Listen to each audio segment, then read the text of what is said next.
Hey guys, welcome to the General Han Solo YouTube channel. Today we are having a debate between General and myself. I was going to do it over in the Great Debate community, but they are doing another hangout there, so couldn't do it. So we came over here. That should be okay because General has a lot of subs and it should be entertaining for all of you guys and pretty interesting. What we're basically doing is debating atheism. I am pretending to be an atheist. I'm a Christian, but I'll be representing atheism, kind of just for fun and intellectual sport, and to understand the other side a little better.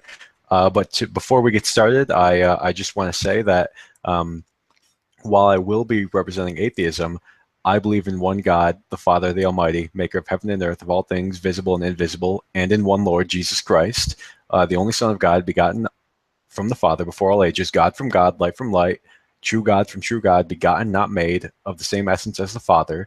And through all him, things were made for us and for our salvation. He came down from heaven and he became incarnate in the Virgin Mary uh, by the Holy Spirit, and he was made human. He was crucified for us under Pontius Pilate. He suffered and was buried. On the third day, he rose again, according to the Scripture.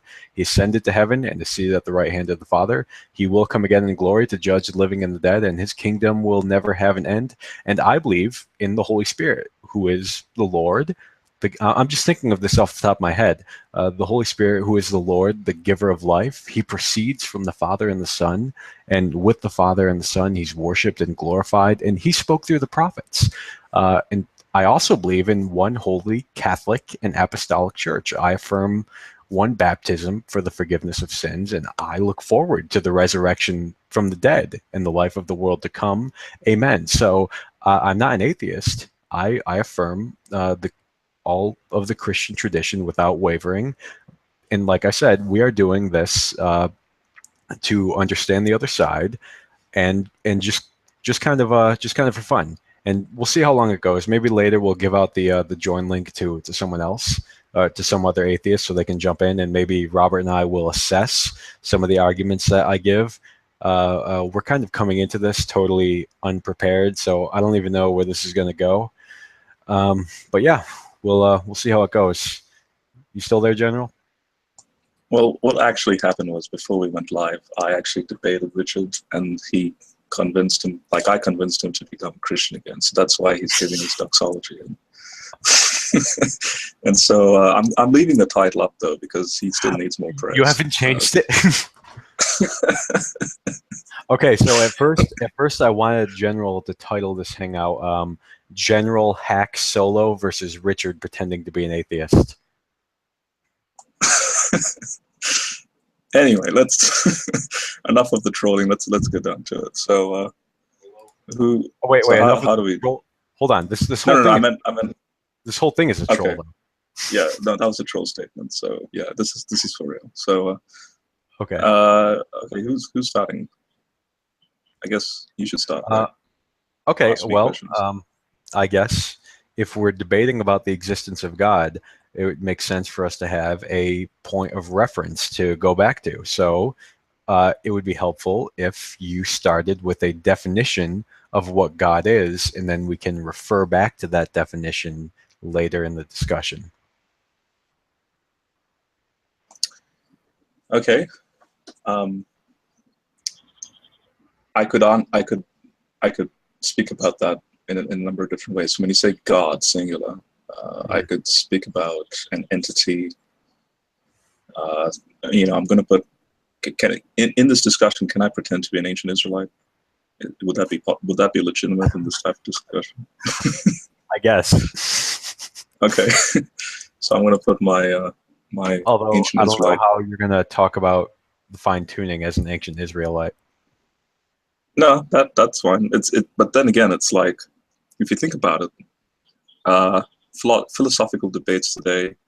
If we had to approach Moses and discuss this sort of thing, that would actually be a reality that we can't ignore. So how would he respond? Yeah. Yeah. So if you said what's an Elohim, what's a God, and he would basically say an entity that's on the other side.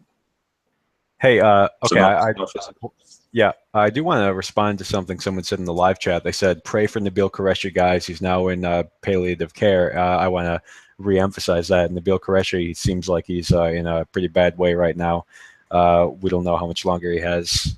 For those of you who don't know, he's a great Christian who came out of Islam. He's an apologist now, and he's a really loving person. So it's hard to see all this happening to him. But yeah, I definitely want to emphasize what Cliff Wilson said: pray for Nabil Qureshi. Yeah, yeah, just to quickly emphasize, I only 30 minutes ago came across that video. It really pains my heart to see such a beautiful man of God in that state. I have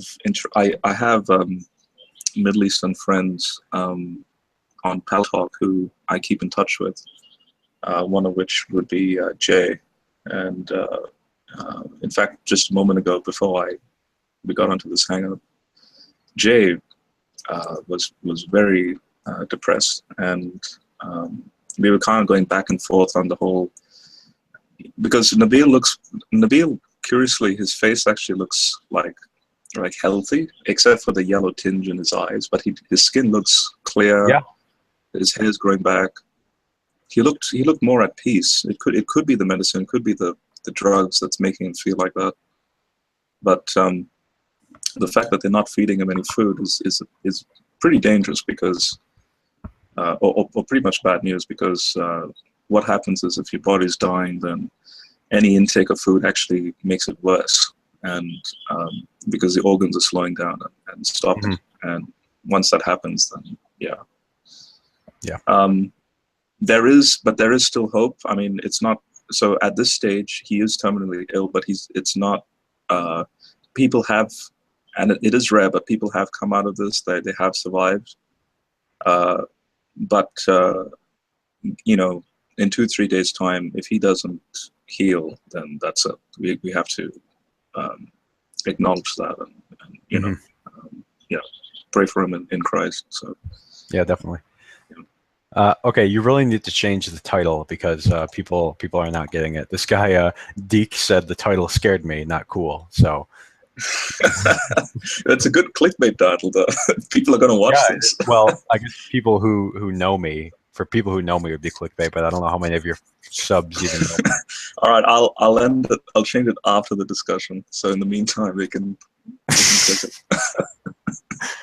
Okay, so what was your definition? Okay, so my definition is a being who exists in a non-physical realm. That's all? That's it. That's a very, well, no, because then like a ghost would be a god. Okay, I'm talking about God with a capital G. Same applies as well to the capital G. I mean, a minimalistic sense it would, but if you want to distinguish between capital G and lowercase g, then we go on. So then we discuss the attributes of that capital G God. Yeah, that's what I'm asking. Like, right. If you're going to prove that God exists, you wouldn't be talking about like a ghost or something. You'd be talking about capital G God. So I would want to know, like, would you be arguing for all of the omnis? I suppose so. I mean, I would have to. Okay. Since that being introduced himself like that in the scriptures. Unspeakable is Lalo said, define the other side, please. She's a spiritual person. I know her. She's actually very interesting. So she acknowledges, I think she's agnostic, but she acknowledges like the spiritual realm. Mm-hmm. Yeah. And to define the other side, I can't. She said, "LOL, I'm Lydia." Yeah. Yeah, it's Lydia. Yeah. I haven't spoken to her in a while. It's good to hear from her. Yeah. Anyway, so I think after like 30 or 45 minutes, we can open the Hangout up and let atheists from the GDC in or something, or we can start assessing some of the arguments that I give, or whatever we want to do.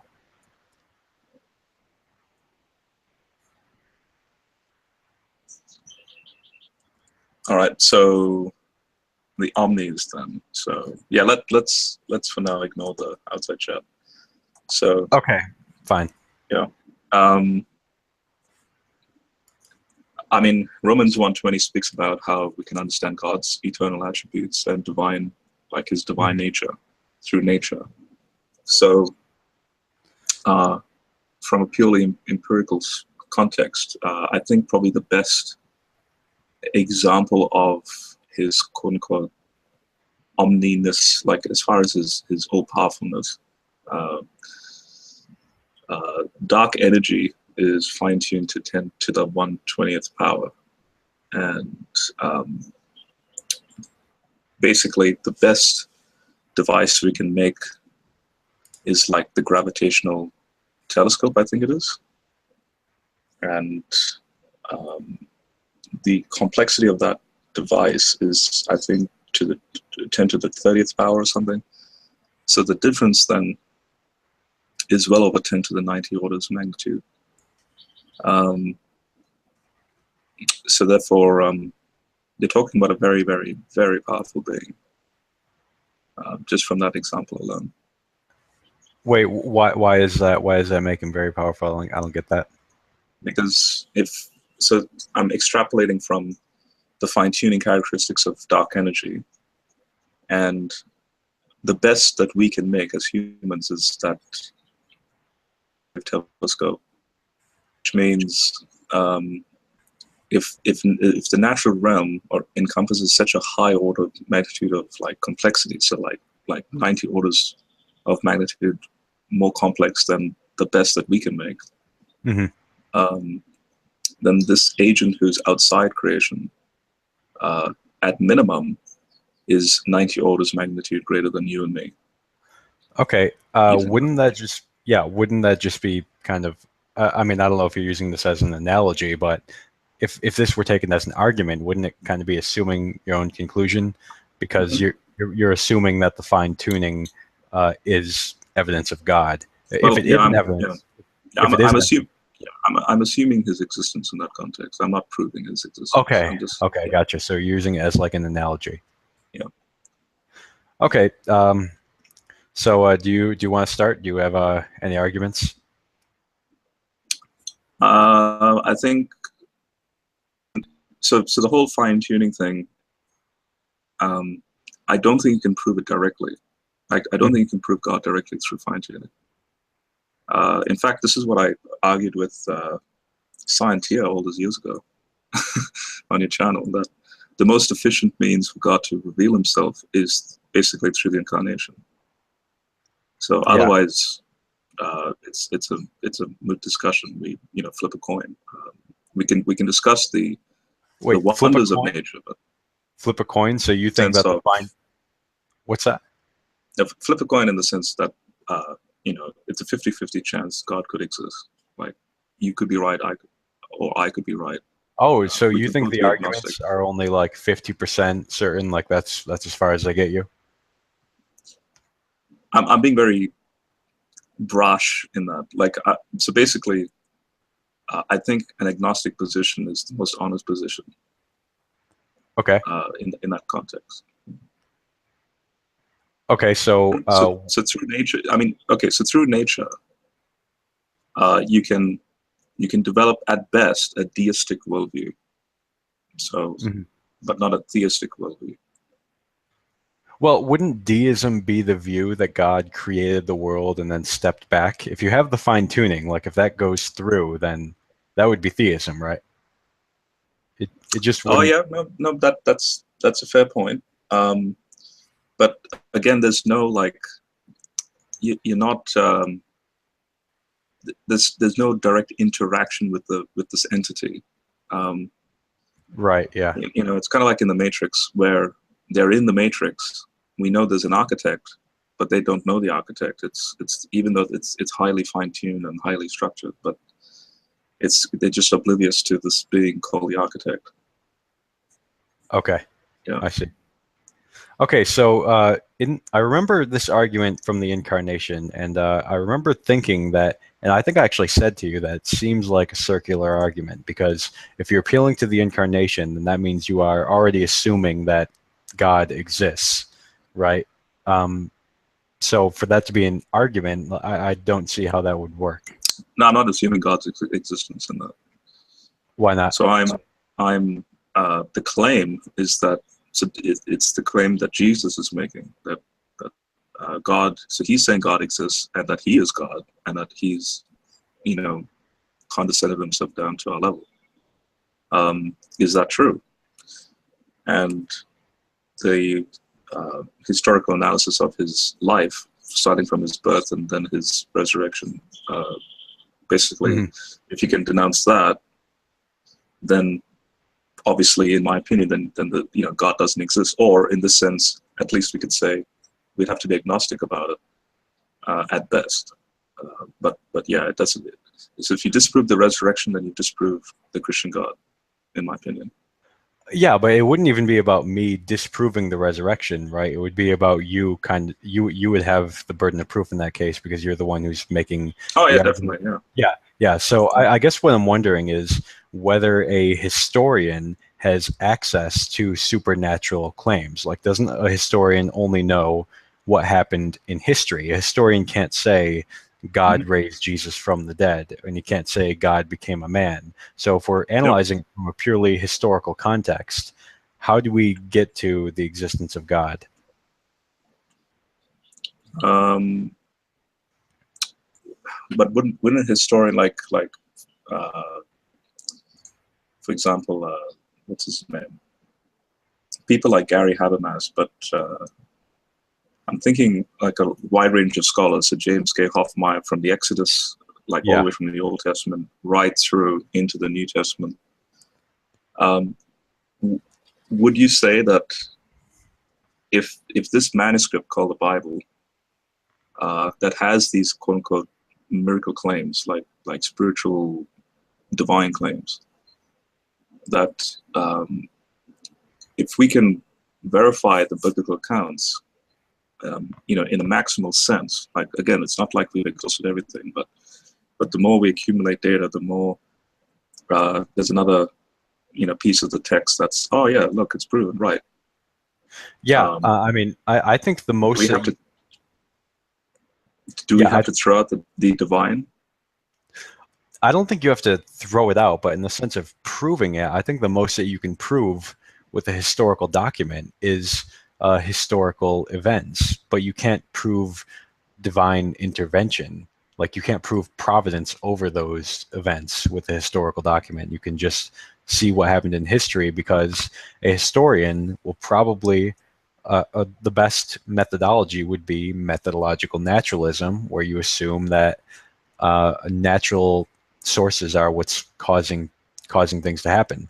Um, so when you look at other things that happen in history, you don't wonder if God will play a role because God will be a significant fudge factor. And if you use that as a hypothesis all of the time, then God could be used kind of arbitrarily to explain anything.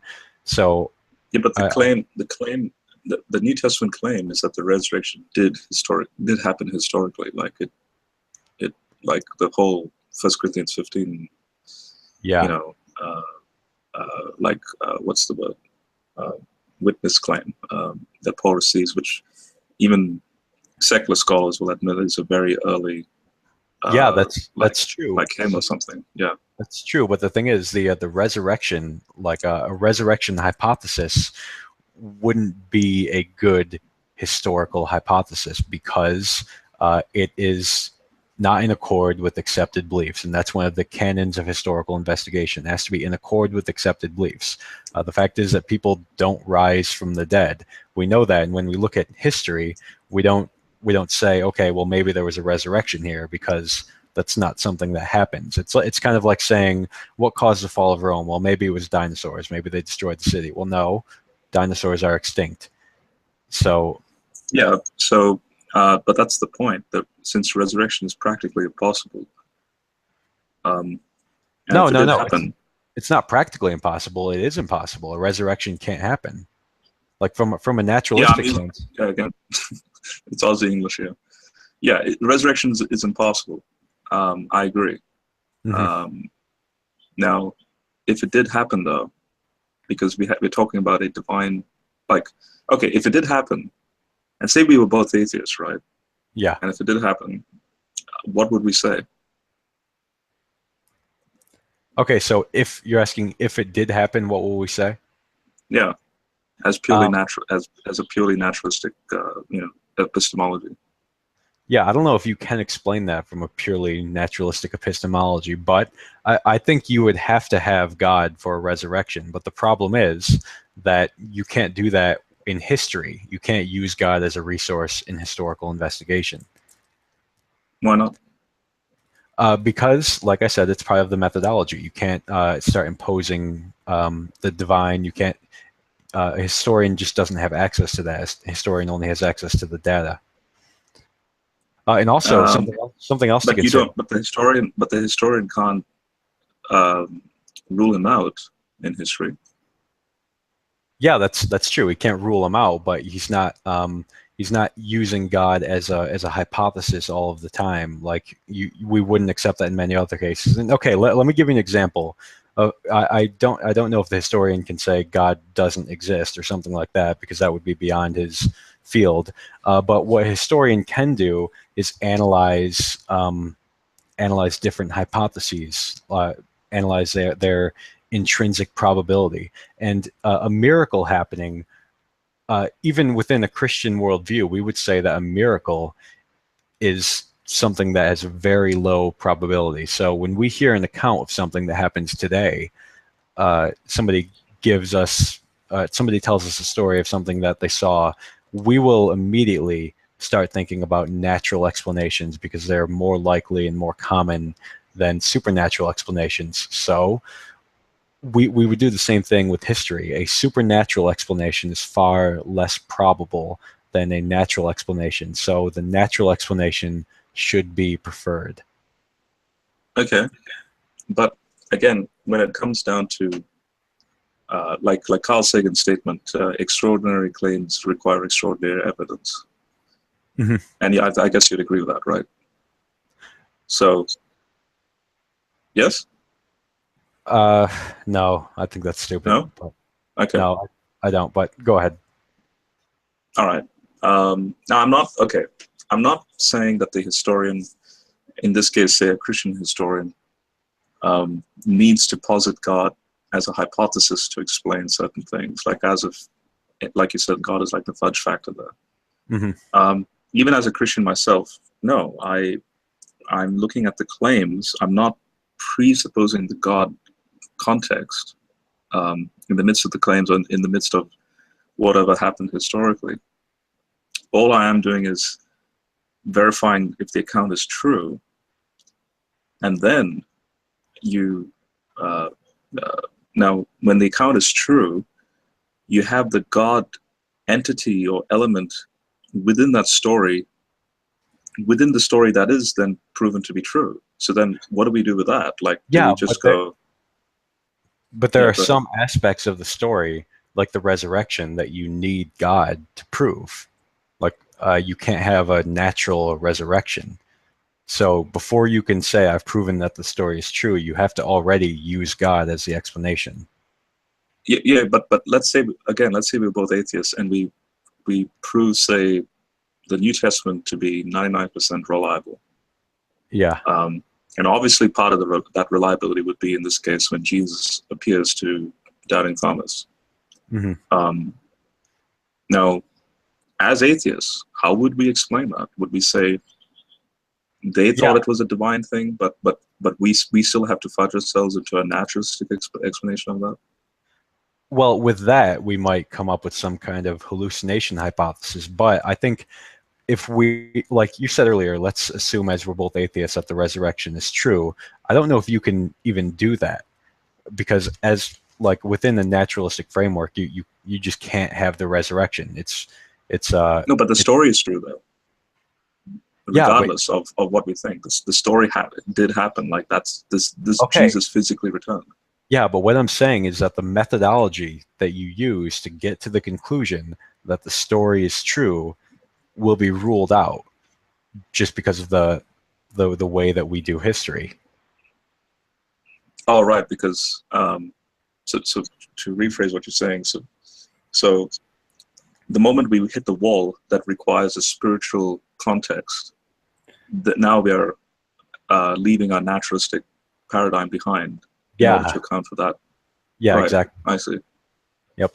Um, okay, but then I, I guess you don't need to do that because uh, let's just say that there's other ways around that.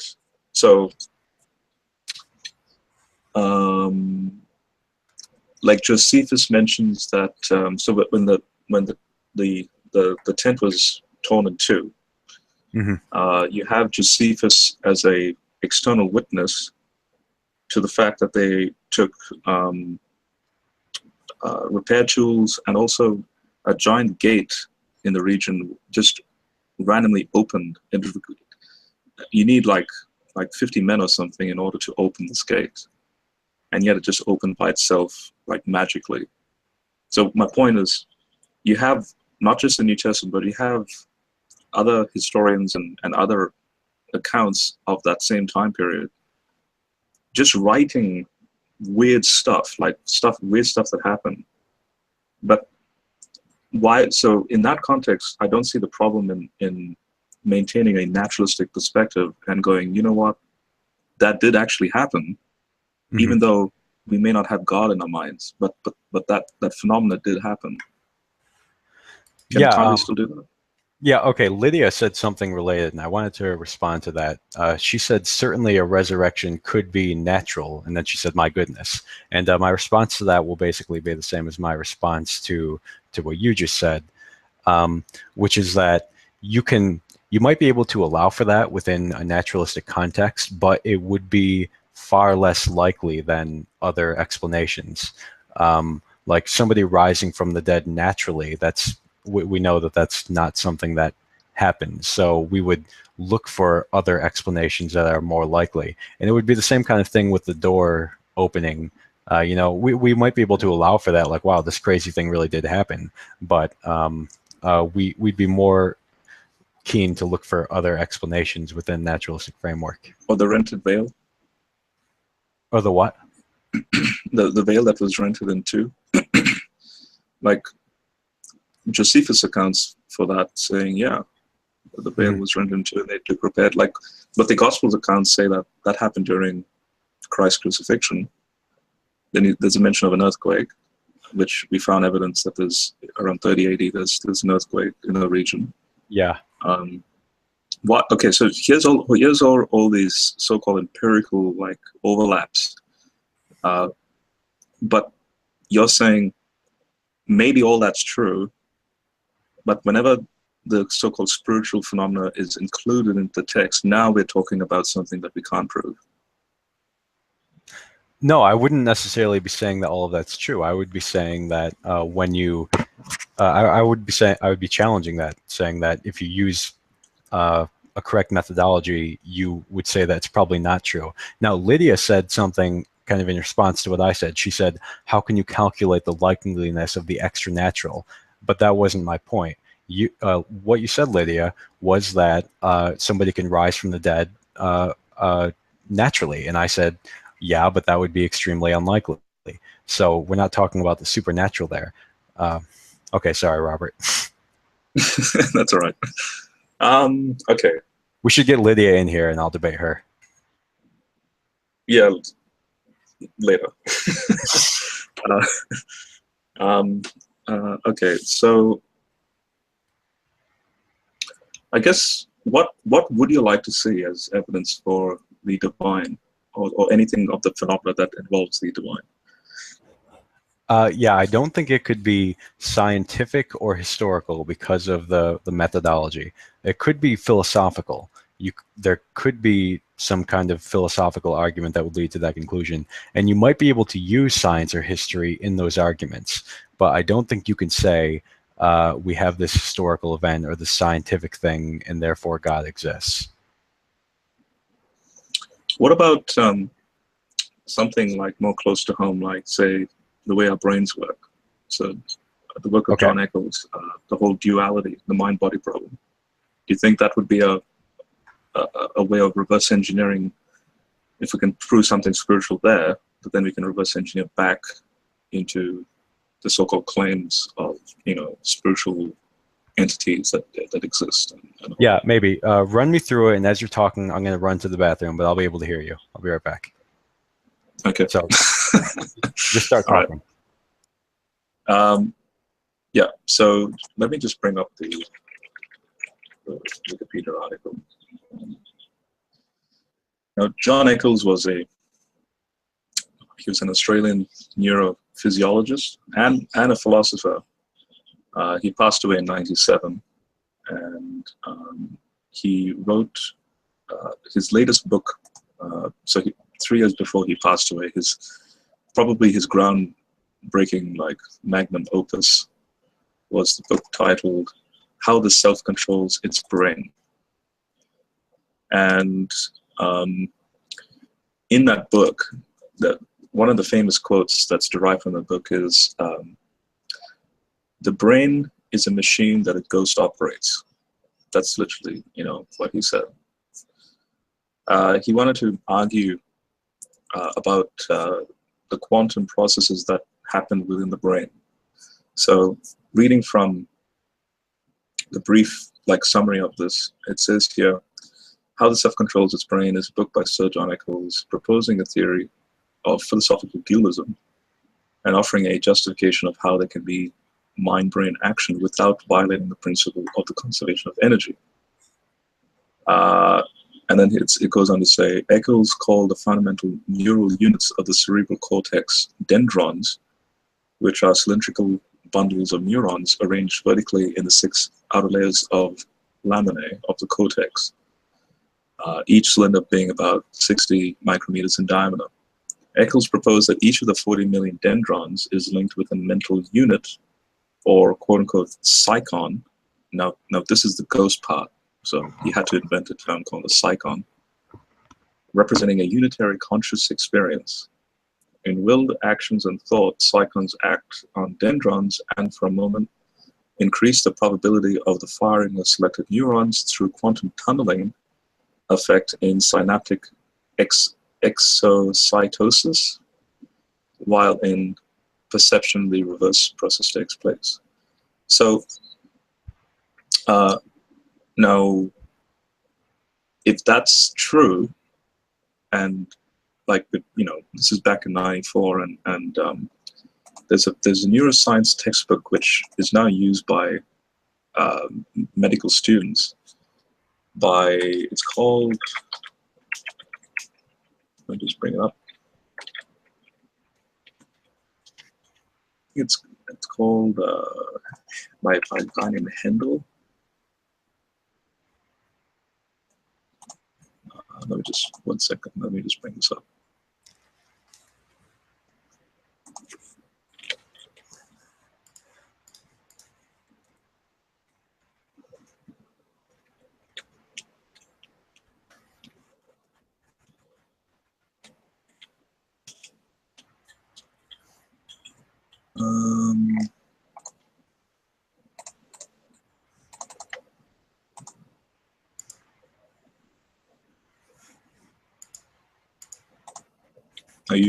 Are you there, Richard? Yeah. Yep. Okay. 1 sec. No. It's called Candle. Candle's Principles of Neuroscience, 5th edition.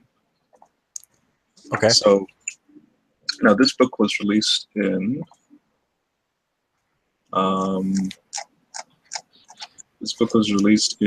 October of 2012.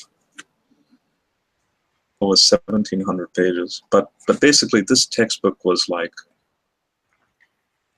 the textbook for if you're going into neuro, so like neurobiology or something like that. Now, and they build up on the work of Eccles, and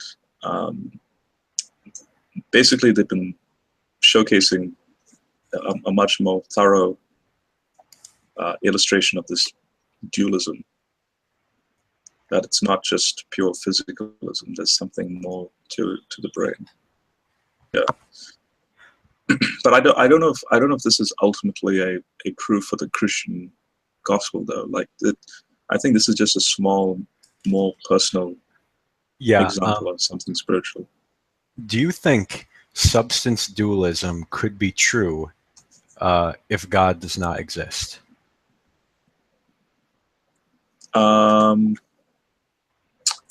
No, I don't think so. Why not? Because it doesn't explain this entity that is actually not like it's not physical. Wait, what doesn't explain it? What do you mean? So if we are just purely, if we just look at it purely from a physical context, like the universe, right? And nothing more.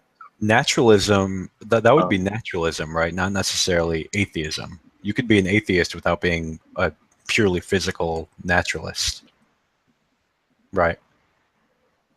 Really? Yeah, I mean, I'm talking to Steve McRae, and that's basically, I think that's his position, that he would be an agnostic, but still recognize that that was the first great debate community I was in. The topic was, could the supernatural exist and God not exist? And a lot of them were saying, yes, it could. And some of them were even saying that they ascribe to that worldview. Then an atheist an ancient Israelite will respond back saying, well, now you've just fallen into my definition of what an Elohim means. That you agree that Elohims exist. Supernatural entities. That would be like a lowercase g, though, and I wouldn't even care about that, because if all you're saying is that these like ghosts exist or something like that, that wouldn't be too concerning. No, but to an ancient Israelite, that's enough to showcase. Well, I'm not an ancient particular ghost. Well, I am, and they did exist at one moment in time. Okay, that's true, but that doesn't really go too far to prove the existence of uppercase G God. But these lowercase g gods speak about the uppercase G God as well.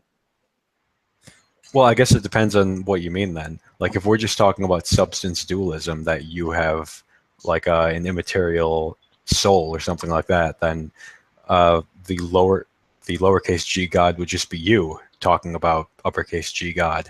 And if the lowercase g God does speak about uppercase G God, then I would just ask him, what's your evidence? Right. Yeah. No, but that I completely agree. I mean, that's the problem Islam has as well. Are you saying that we should take the word of members of the Divine Council? Like they tell us something and we just accept it because they always tell the truth? Yeah, you've totally destroyed me on that point. That's true.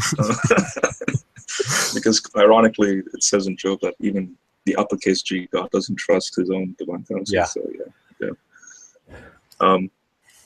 no, but that's a good point, because even Muslims, like the only way Allah can reveal himself is ironically not from himself but through an angel, and who's to know that the angel is lying? So yeah.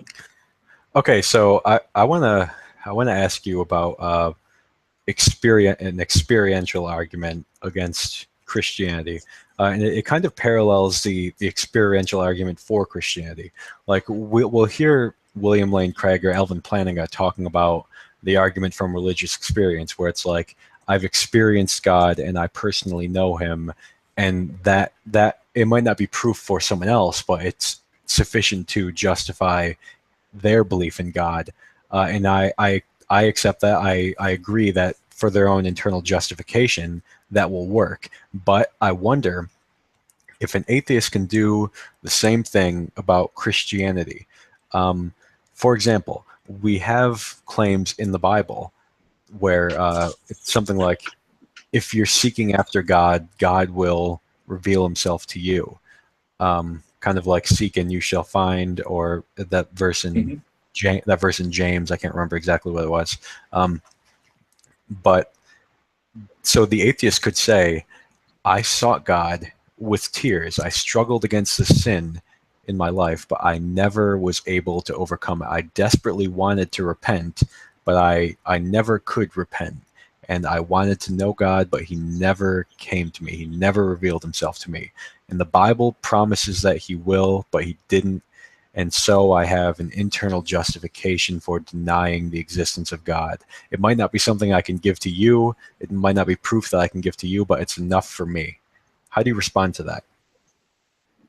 Um, yeah, so we can analyze that point from a number of ways. So the first thing to note is, okay, there's a symptom here. You're not experiencing the desired results that you are looking for.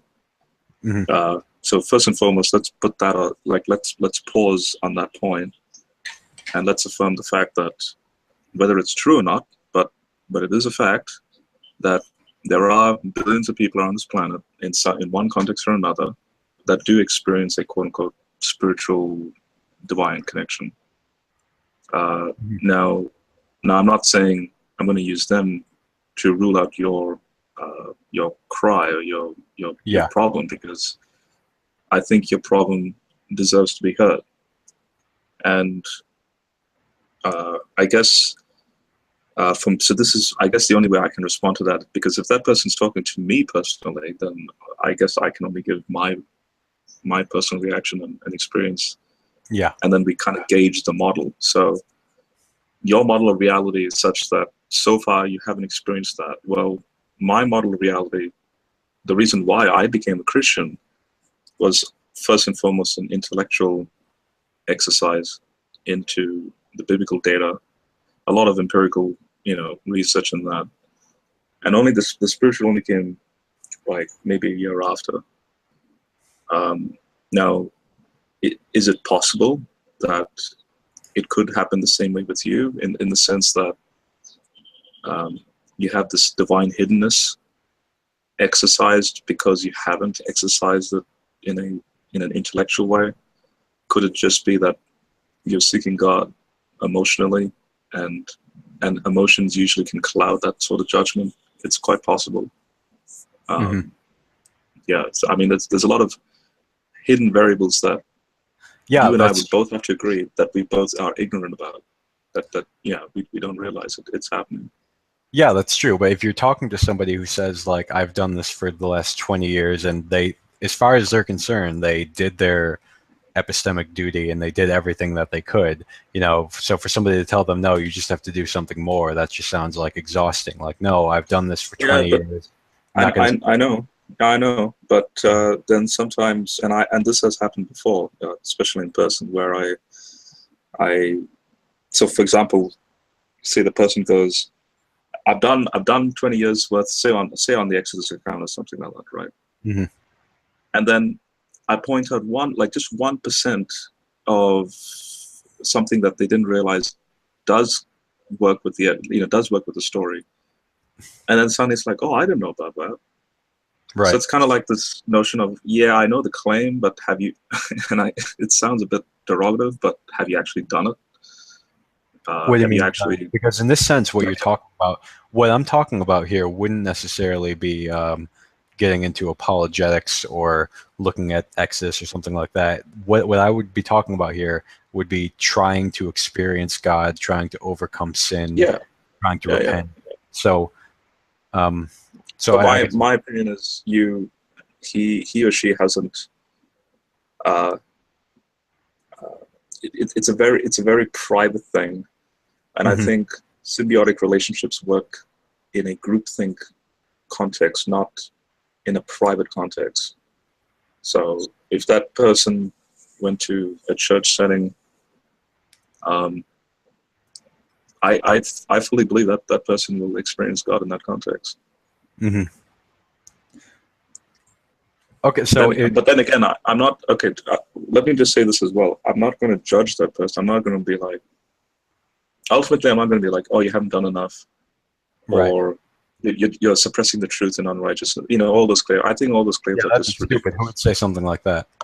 Yeah, I, I, I unless that person is like a militant atheist wanting to like look for reasons not to believe, then yeah, Right. then he's suppressing the truth. But Hmm. if he's honestly seeking, then by all means, I'm shoulder to shoulder with that person, going, you know what? There are moments where even I've had questions that I've had to wrestle with, but I guess in this case, you could say it's God's grace that some of the questions have been solved. Hmm. Yeah. Okay.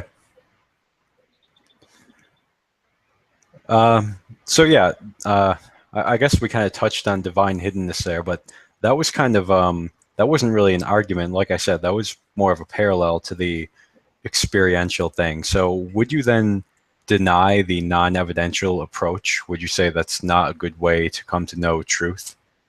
Like, if a Christian says, "I believe in God because I know Him," would you say, "Well, no, you need some kind of evidence"? Yeah, because I'm a scientist, so I Yeah, but can't think in. we're not all scientists, though. Huh? I said we're not all scientists, though. I know.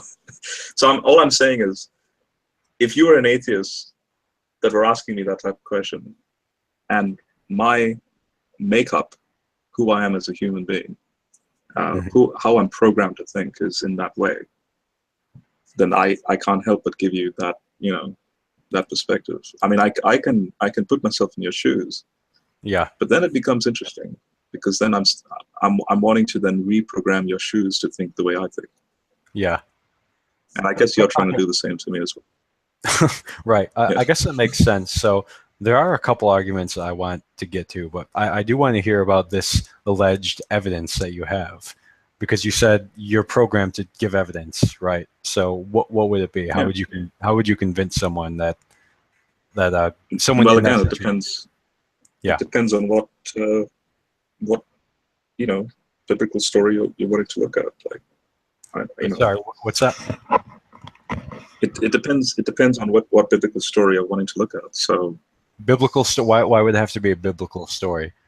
Like it could be anything, like any evidence that you have for God's existence. And why would a biblical story count? literally anything. I'm going to the Bible because this entity fully reveals himself through that narrative. Okay. Um, wouldn't that just lead us to the same conversation we already had though about the resurrection?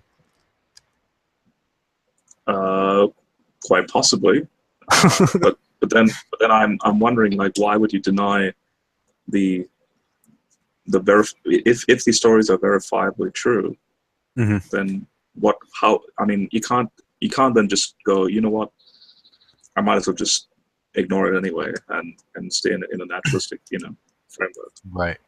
Yeah. Um, okay. So So like, I, I for example, Noah's flood or something. I don't know. I okay. can, yeah. Yeah. So how do we know? How do we know that Noah's flood happened? Because the text. Well, okay. So I can actually approach that without the text. So I can say Okay. something happened in the Persian Gulf, quite like like. In fact, ironically, it's equivalent to what's happening today. The whole Hurricane Harvey, and now the new one Mhm. that's about to happen, like literally probably right now as we talk. Um, the amount of water that's been transported, and hence the flooding, something in the scale of maybe 2 or 3 times bigger than what happened with Harvey, happened in the Persian Gulf region 14,000 years ago. And we know, just completely ignorant of the biblical text, we know of how humans migrate from East Africa into that region. And then they are isolated because of the closing of the Ice Age. Yeah, but And, we might know and they that flooded. we might know that a flood happened in the Persian Gulf, but do we know that there was a man named Noah who survived with his family and he was raised up as a prophet, that Nephilim were running around on the earth and the whole thing was a judgment on them and Noah was saved? Do we know all of Not, that? yeah, Do we yeah, just know that? not from paleontology or geology or archaeology. Well, Yeah. actually, yes, from archaeology, but Okay. not from Okay. yeah. How would you get the rest? How would you get the rest of the story? Through the accounts of the people that were living at the time. You mean the Bible? Not just the Bible. You have entire corpus literature of, the ancient Near East that have a shared memory of that event. Okay. You mean you're not talking about flood stories from the ancient Near East, are you? Like Gilgamesh, that kind of thing? Yeah, no, I am. Okay, but why wouldn't that just be explained by different flood accounts? No, so you have various flood legends relative to the location that they are at, and those floods did happen in those, but they're tiny, and they're kind of far removed from, say, the Genesis story, because the Genesis Uh-huh. story gives you geographical clues as to where they're located, uh, the extent of the flood with respect to the type of animals that's associated with the ark and so on, and the location of its landing. So where Mount Judy is. So now when I look at the shared memory of, in this case, Gilgamesh and so on, curiously it actually matches the tradition, and hence there's a divine element associated in all these texts. Uh-huh. Oh, Ultimately, Jesus' point of view. Yeah. mhm. Okay, but even so, let's say we grant that though there's a flood that wouldn't prove that there was an ark, right? And that wouldn't prove the biblical story was true. It would just prove that there was a flood and people wrote about it. Yeah, it wouldn't prove it, like we wouldn't be able to prove scientifically of, like there's the ark, for example. Yeah. Well, all we can do is infer logically that the story actually is, um, it's rational. It's not irrational. So Okay, it's so rational for the, here's what it could yeah. be though. It could be like a post hoc thing. Like you see this flood and you're like, how do we make sense of this? Why would God allow this to happen? And then you start composing this story. That seems like a perfectly plausible explanation, Not at right? all. Because the shared memory is certain people survived, and um, Yeah. So it gives you. somebody composes the original story. We'll say that that's Noah's flood, and then other people copy it and revise it. Yeah, but Like, then you again you can do that. There is linguistic sciences where you can see if an account is fabricated or embellished. uh-huh. And curiously, the Babylonian tablets actually echo that sort of thing. Whereas, so for example, I can't, if I was to use the non-biblical sources for the flood and then utilize, so you know how I said about the geographical clues and so on with the rivers and the location Yeah. of the ark landing and all that. Curiously, the only ancient text that has that extra material um, is only the Genesis account. The rest, the other accounts are quite fantastic. It reads like a mythical tale. It's very embellished, and scholars know this. They can see the embellishments that Yeah, the like imagination creeping mhm. in. Imagination, like for example, Yeah, in Genesis 7:13, where the entire earth is flooded, or other aspects of the account where every animal on the earth is brought onto the flood, and every onto the other. person on the earth is wiped out. The nation of China wiped out, according to the biblical tale. It doesn't say that. Well, you're just reinterpreting. Okay, I don't think No, we no. want to. Yeah. I don't really want to get into the flood thing anymore. Although I do have a related question that we can talk about, and that won't Okay. just cover the conversation that we've had before. Um, uh, so I guess I can tie it in with the problem of evil. Um, in the story of Noah's flood, God brings his judgment upon people through this natural disaster. But you wouldn't say that every natural disaster was God's judgment, right? Right. Um, for example, Hurricane Harvey, like people died. The Hmm. question, and people died, and families are now suffering as a result of that. People are trying to recover. But the question is, I guess, with God being perfectly benevolent, that's obviously not his ideal world. And with him being, as you said, we have all the omnis in God. So omnibenevolent, omnipowerful, Mhm. and all-knowing. So how do we make sense of things like Hurricane Harvey when you have a resource like God who should be there to stop it if you take all of his attributes at face value? Yep. So before I get into that, I want to read here. This is from Hugh Ross's book, Hidden Treasures in the Book of Job. He says, "Why must we endure hurricanes?" Okay. So this now I'm going to put my atheist hat on, right? Like I'm gonna. This is a non-Christian perspective. This is purely science. Speaking as a scientist, in regards to hurricanes, yes, we must acknowledge the bad in it, but here's the irony of the whole thing. And so he says here, in the aftermath of Hurricane Katrina storms, one wonders why God would subject the planet to such forces. Given the laws of physics, the Creator used in shaping the universe, the absence of such storms would mean either less rainfall, less evenly distributed rainfall, lower quality living space on the continents, day-to-night temperature differences. The present number and intensity of hurricanes yields the optimal balance between advanced life's well-being and collateral damage. So here's where it gets interesting. He says, hurricanes substantially increase chlorophyll concentrations along continental shelves, bringing nourishment there. Hurricanes' powerful winds lift huge quantities of sea salt aerosols from the oceans, and these play a critical role in raindrop formation. They also ensure that enough rain falls to support a large, diverse land life population. In addition, these aerosols and the clouds they form efficiently scatter solar radiation, allowing hurricanes to act as a global thermostat. When tropical oceans get too hot, they generate hurricanes. Clouds produced by hurricanes serve to cool down the tropical oceans.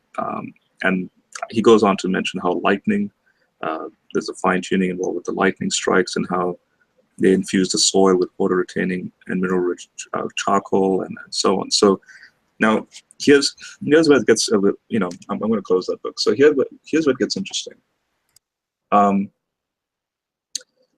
This natural world seems to not care, right? It just acts in a cause and effect sort of thing. So the rise of global warming is a natural result. Like the natural result of that would lead into this thing that we're seeing at the moment with Hurricane Harvey and so on.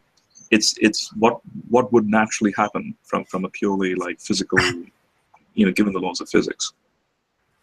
Now, within the midst of this nature, we have sentient beings that encompass what we call quality of life, like people hurt or people feel good.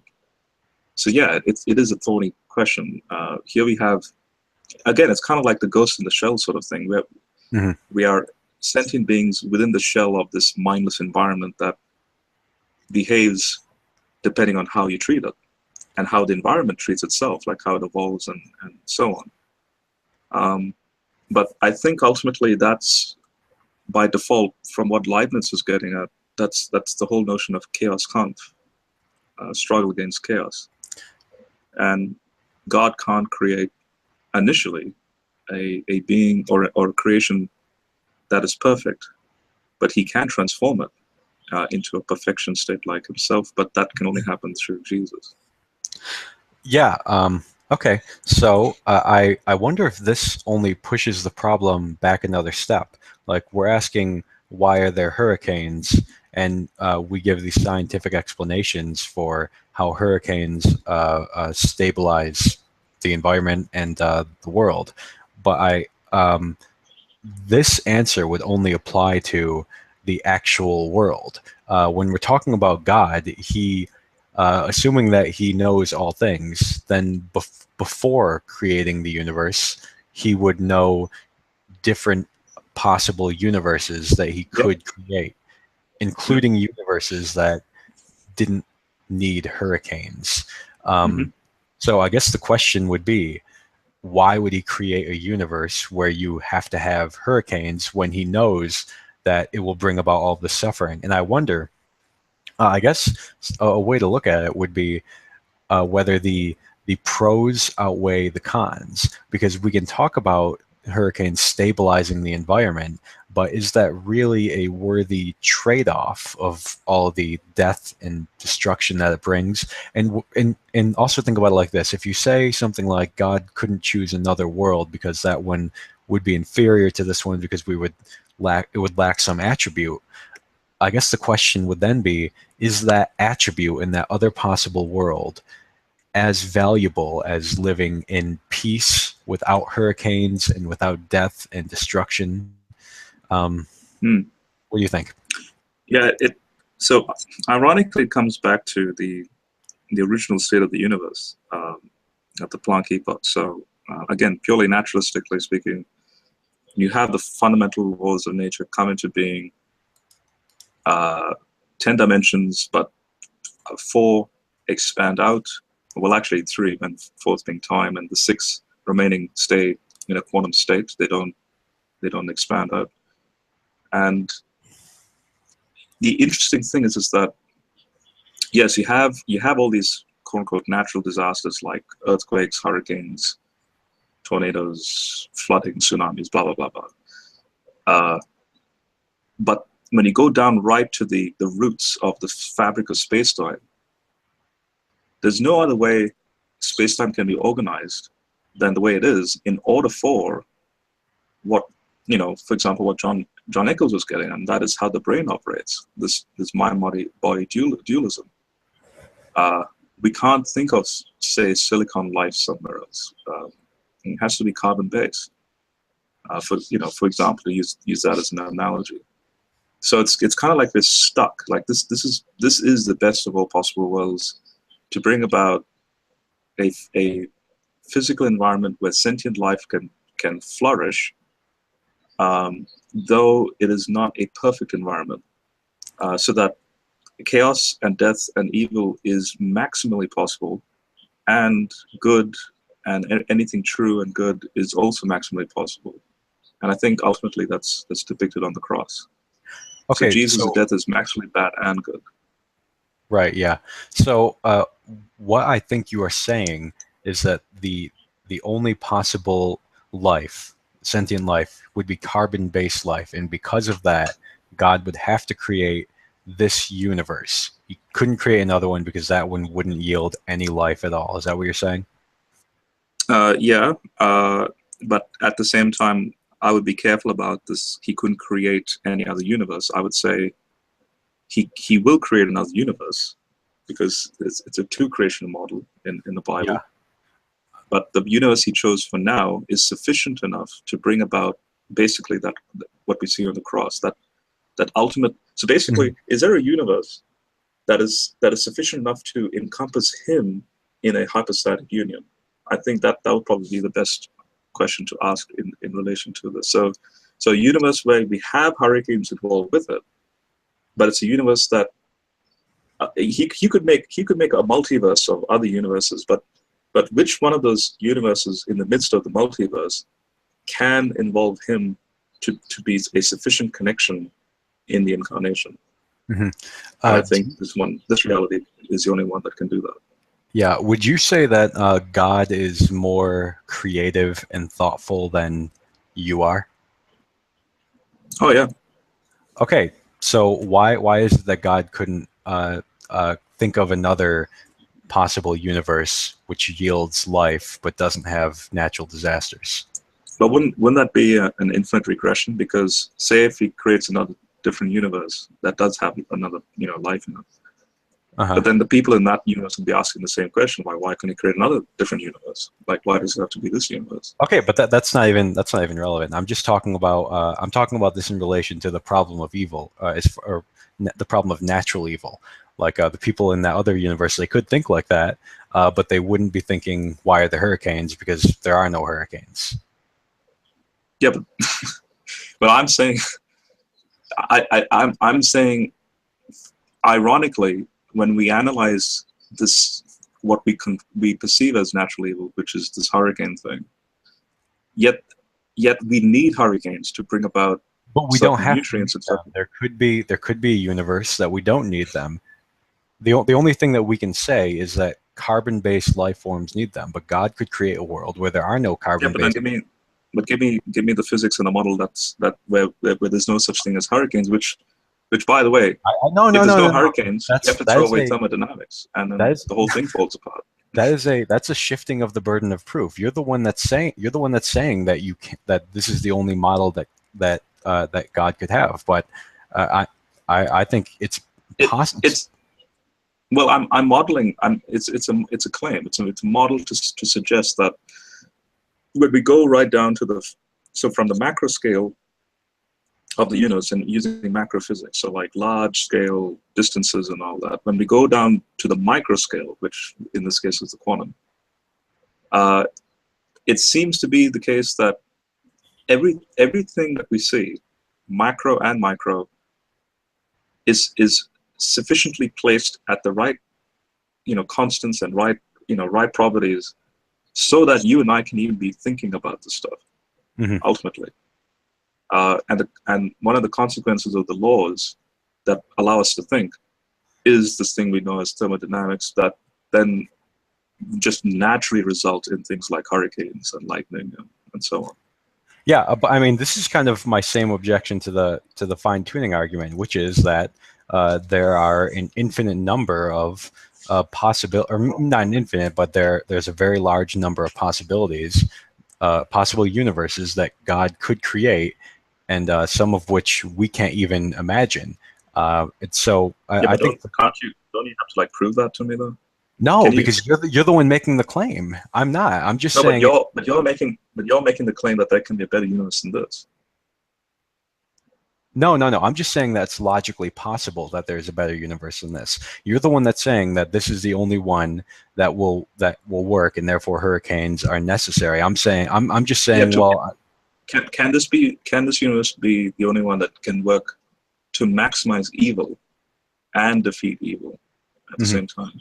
Yeah. I mean, it seems like that would be the claim that you would be making, and if you're making that Yeah. claim, then you would have to prove that other universes would be logically or physically impossible. Oh, right. So if I can prove to you that there's no other universe out there, No, no, no, no, no. I that don't this mean is the only one here. I mean possible worlds, not other universes. I probably misspoke that. So as in possible worlds in the mind of God, but they weren't actualized. Exactly. I'm not denying that at all. I'm not Okay, saying, that yeah, means that God could have created that universe without yeah, hurricanes. yeah. Okay. But then it comes down to the quote unquote hidden wisdom of God, where he's like, well, I could have done this universe without, say, hurricanes, right? But then there's a chain of reaction where the hurricane is dependent on basically thermodynamics, Hmm. which ultimately is the fabric of space-time. And so therefore, if there's no hurricane, you have no thermodynamics. And then I can't possibly conceive what type of universe that even looks like to begin with, because I Yeah, don't I think mean, it would even have space dimensions. It could be yeah. some weird, like, I don't know, I thing. don't know. I guess you haven't read the Chronicles of Narnia, right? An atheist defending the Chronicles of Narnia. Okay, you said something that I wanted to respond to. Repeat what you just said, so I can remember. What, the chain reaction of No, certain laws bringing the hurricanes? no, keep going. No? Okay. Uh, that God did have in mind other universes, but he didn't bring them to be. Or he could have had other universes. I'm not ruling that out. I don't know. I guess I lost it. Okay, I think we've Chronicles of exhausted Narnia. we've exhausted the hurricane thing. I think. Okay. If what about Well, can you so far in this discussion can you gauge as to the strengths and weaknesses of what I've been saying relative to what you've been saying as well? Maybe go into the moderator mode and yeah. okay. I mean, even as a moderator, I don't do that, but okay, your strength, and I could have predicted it, would be the empirical stuff. Like as the debater, I know that if I start challenging you on the empirical stuff, I'll get my head handed to me on the silver platter. Um, but I think I'm stronger in the philosophical stuff. Um, I mean, I could have predicted that, you know. This is like an unmovable wall meeting an infinitely powerful moving object. Hmm. It's what what happens in that context is they both basically blend into each other. What we They need to don't. balance this out is Zach here. Zach has to be here and basically challenging both of us. Yeah, I know. Uh, these nuts needs to be in this discussion. So Um, okay, not focusing on the hurricane aspect of the problem of evil anymore because I thoroughly debunked what you were saying. no. What about what, okay? What about the actions, the evil actions of agents? Like somebody does something that's evil, and God being all powerful. Wait. I think I was trying to remember what I was going to say earlier, but okay, God being all powerful, all good, and all knowing, He should be able to stop that. In fact, if God were visible, for example, if you could physically see God and He's like standing, or you can visibly see Him in the bedroom of somebody being murdered or molested or something like that, we would be angry because he's doing nothing. He's just standing there watching it happen. Um, Yeah. but I guess why in I guess I'm wondering why invisibility would make a significant difference.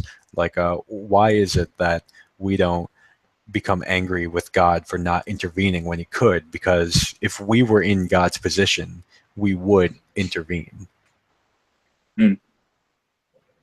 So I agree. When I see some of the latest refurbishments of World War II footage, especially the what happened in Auschwitz, uh, it pains me to see how the Christian claim is that the God of this universe sustains this universe. To see those women in those shower rooms, pitch black. I Yeah. think some of them were like gassed or like toxic stuff was put into the showers and so on. And then they go into the ovens. To know that in fact, right now, even let's come more at home. Right now, at the moment, Nabil Qureshi, he's right now on his deathbed, and we know, as a Christian, we know that right down to the quantum scale, God is sustaining his existence, his physical existence, and in all these contexts, there's this suffering and this pain, like people perpetrating certain acts, or just natural disasters happening, or an accident happens, or whatever. And I can't I can't just shove that under the carpet. Like, I have to acknowledge that that's indeed the case. And I think ultimately that the only comfort I seem to find in light of that is basically the cross, because here we have basically, so what I described earlier: chaos come, struggle against chaos. All the stuff that we've just spoken about is chaos come, and then this entity who sustains the universe simultaneously enters into share in that suffering in Mhm. order to then, depending on when his will is, when he decides for it to end the whole thing, he will Yeah. then transform it to the next level. But so my answer to this is that yes, I can't hide the emotions I would have in the sense of, why God? Why did he allow that to happen? Because I know I would have intervened. There could be something that he's going, you know what? Nope. There's something greater if I don't intervene. But I think that's all speculation, and I think ultimately what we can rely on is what did happen, and that is the cross. Yeah, That can. yeah, I get what you're saying, but I think that would only be to say that in the end it'll all work out. But that I don't know if that solves the problem of evil, because you still have I this know problem where God doesn't intervene. in those moments, in those small moments. Although I'm not saying those moments are small. I'm just saying, Yeah. tiny pockets of I'm not moments even in talking about history. not even talking about the emotional thing. I'm not talking about how you feel in that moment, because that's difficult. But I'm not talking about the emotional aspect of it. I'm talking about the intellectual aspect of it, how we resolve the problem of a perfect God allowing evil to exist. So Well, that would be. not allowing it. It's, well, actually, maybe, yeah. The word allowing is consistent. It's he's sustaining he's sustaining the chaos that's within the system, Mhm. and that should make Christians, think deeply on what that actually, the ramifications of such a, like, uh, chaos exists. And if you believe God sustains the universe, he's sustaining chaos. But at the Yeah. same time, is there a range as to how much chaos he allows? Now, maybe I think that's true from Genesis 1, that he hovers over the chaotic waters, and he although it's chaotic, but he doesn't allow it to go out of control. But yeah, Okay. that's only So something that God can answer. yeah, so this raises another question. God is sustaining this chaos, presumably because there's some value in the chaos that we don't see. But like I said, it raises the question of whether this chaos would, the value of the chaos would outweigh the value of our experiences and our suffering. Like, human beings, well, they're supposed to be valuable creatures. Well, Like, we make up the chaos. It's not like uh-huh.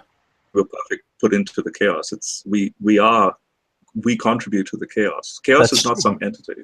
Yeah. That's true, but God could still stop it at some point, right?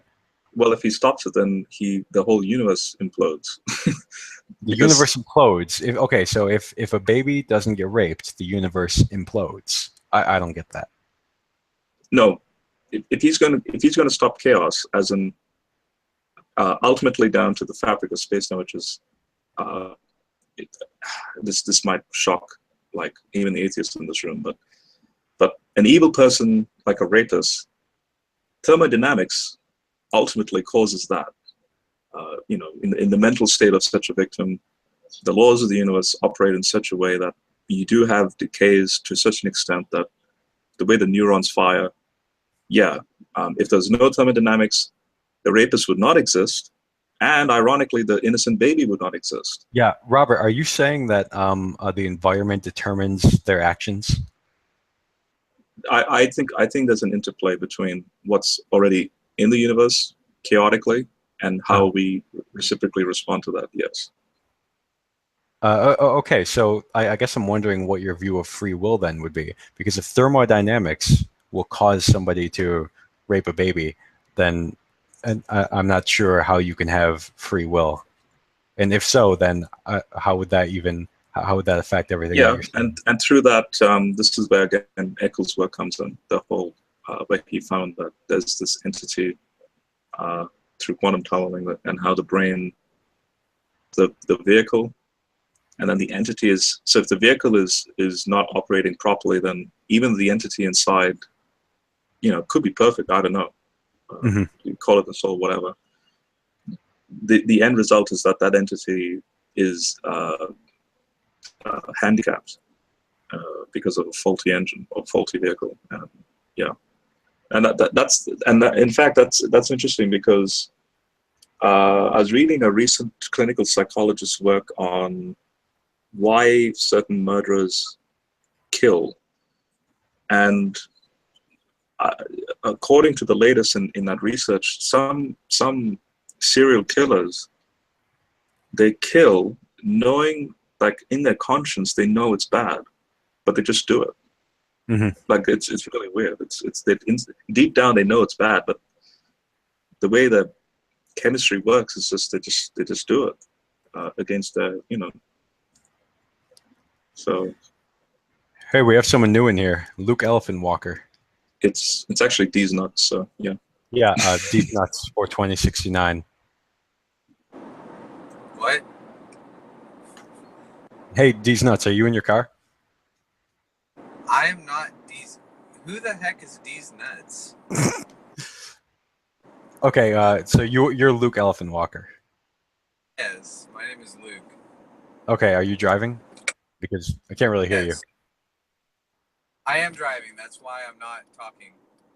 Oh, okay. Well, then you can start talking when you get home. Yeah, You see, guys, this is how brilliant D's nuts actually is. He's a multitasker. He can drive and put Richard and myself to shame. Like, just watch what happens. my name is Luke. Please, I self-identify as Luke. Please stop calling me D's nuts. I am offended and triggered right now. Please respect my. Yeah, I think Luke, you should really meet my friend D's Nuts 42069.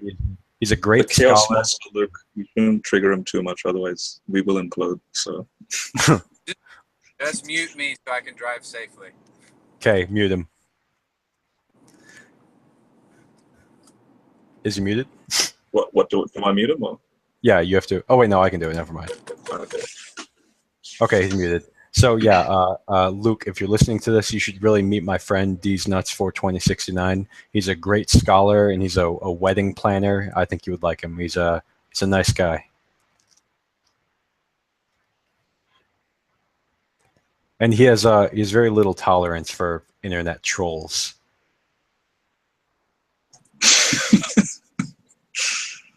Robert is love, Robert is life. That's for sure. Yeah, exactly. Okay, so I don't even know what to discuss. I raised the problem of evil. I think it's your turn to bring up an argument for God's existence. Or we could open it up to the floor now and let more people in. You want to do that? Maybe one more question to you. Okay. Speaking purely from a naturalistic perspective. I wouldn't do that because is the Bible ruled out? Ruled out? No, I'm saying from your perspective, like purely naturalistic. Okay. Yeah. Is the Bible ruled out in your epistemological reach of everything in this life? I don't really understand what you mean. Ruled out in what sense? In every sense, like every word, everything that's mentioned there, including the quote unquote God word that appears. Do you mean like would you the Bible be skeptical of everything it says? Oh, no, that would be silly. There are some things in the Bible that are clearly historical, but like any historical document, it would make mistakes. It wouldn't necessarily, like for example, the Christian claim would be that the Bible was God's word, that it was inerrant. But from an atheist perspective, it's not that it's absolutely errant, like totally errant in the sense that nothing is right at all. It's like any other historical document. The Bible teaches that there's a flat Earth, for example, and we know that that's not the case. The Earth is not flat. So it got that bit wrong, but it did get other things right, like the existence of Nebuchadnezzar or something like that. What if I was to show you that the Bible has application for future audience that would not have been in the minds or in the imagination of the authors that originally wrote the text? If you were to do something like that, I could point out ancient philosophers who anticipated modern science pretty effectively. Like there were people who rejected the geocentric model before it was ever popularized. And they're philosophers who went against the science of their day and adopted accurate science. Having good insight, and there may be some good insight in the Bible, doesn't necessarily mean that it's inerrant or anything like that. And also, yeah, I can actually. No, that's actually a fair point. I have here. Let me just open this up. I have. Here's another thing, though. If you were to Yep. do that, it wouldn't cover up the other errors. Like if you're to show that there's something valuable, some scientific insight, it wouldn't cover up other scientific errors. Okay. I have here. It's well. Let me just read this out and tell me what you think about this. So this is from Navigating Genesis. It's a 2014 book that Kuros wrote, and near the end of the book, he says, "To say Genesis 1 is not written to us, but only addresses Moses' contemporaries closely parallels the assertion that the Genesis creation texts are merely a polemic against ancient creation myths." So, like you just mentioned about, the flat Earth and so on. So, just as God allowed Old Testament prophets to speak of future events and calling the Israelites to repentance, so too, he is fully capable of inspiring scientifically accurate descriptions and predictions of future discoveries, unique statements about the material world that later proved correct, to demonstrate to later generations that the Bible is divinely inspired and wholly trustworthy. And then allow me to just finish this off, because he says, the suggestion that the Israelites had neither interest in nor knowledge of the physical world, that they did not know, quote, the sun was much further away than the moon, or even further than the birds flying in the air, seems unnecessarily demeaning and actually contradicts well-documented history. The ancient Egyptians, Greeks, Babylonians invested more heavily as a percentage of gross national product in astronomy by far than any nation does today. The ancients built instruments capable of making astronomical measurements as precise as a 15th of the moon's diameter. By noting that the Big Dipper drops lower in the sky, the farther south one travels, the ancients discerned that the Earth must be a sphere floating free within the sky of stars. And then just to skip down to this one, which I think is, and I'll finish it with this, where he says, recently a team of Finnish astronomers, now this is I think in 2012 they found this discovery. So a team of Finnish astronomers and world culture experts in their examination of Egyptian astronomical records dating back to the 13th century BC. So the Exodus would have been 14th century and plus. Discovered that Egyptian astronomers at that time and earlier had measured the periodicity of Algol's luminosity variability to a high degree of precision. So Algol is the second brightest star in the Perseus constellation. It was known as the Raging One to ancient Egyptians and as quote-unquote Satan's head to ancient Israelites. By comparing Algol's 13th century BC period of 2.85 days with the modern value of 2.867 days, the Finnish astronomers were able to confirm the validity of a particular theoretical model of stellar burning and stellar mass, and so on and so on. So now,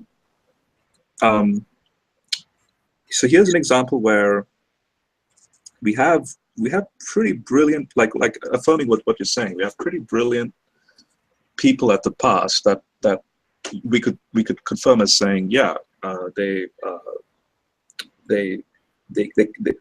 you could say that they're predicting, say, modern scientific insight like Anaxian manner and evolution and so on. And in this case, Algol, ancient Egyptian astronomy, which is remarkable. It's consistent. But then, what about the fact that the Genesis text, which I believe pre-exists the Algol, measurements of ancient Egypt, where the extent of the knowledge of how natural history works is so vast in its claims that we can piece together more accurate ways, not accurate, but more, we can explain it with more pages and so on. But you won't find an ancient text like Genesis 1 with such a vast, diverse, linear chronology of natural history. The claim is God inspired that information towards an ancient culture, that it both appealed to an ancient Near Eastern audience and a future audience. So that's the challenge I'm proposing. And I suppose, would you say that even though you can grant that yeah, it gives accurate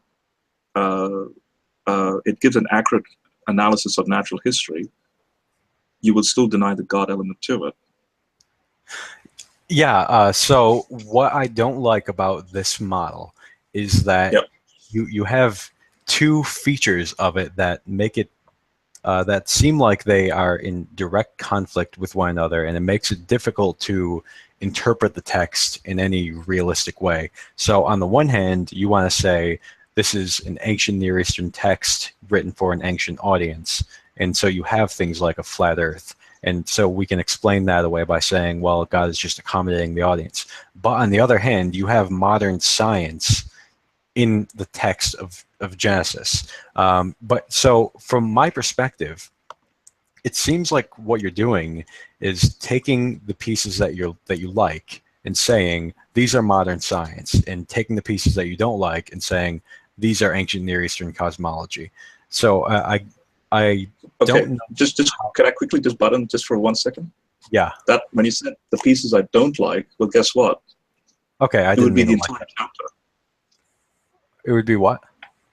So to follow that logically, when you said the pieces I don't like, so the cherry picking stuff, right? Now, if I was to say the pieces I don't like, guess what? It would be the entire chapter of Genesis 1, like everything.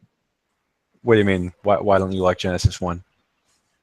Because if you're going to go along with the concordist model here and using your how you've understood my position, so what I'm saying is I don't do that. Like if I was to pick and choose, so if I was to be honest enough and say, obviously we know the ancient Near East, the cosmology in that is wrong, and obviously you would not pick that and put it into, say, a modern science textbook today. Yeah. Well, guess what?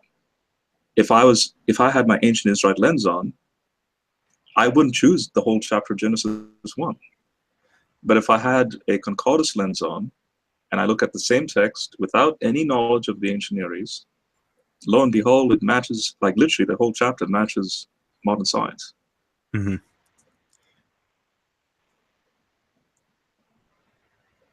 Okay. Do you get what I'm saying?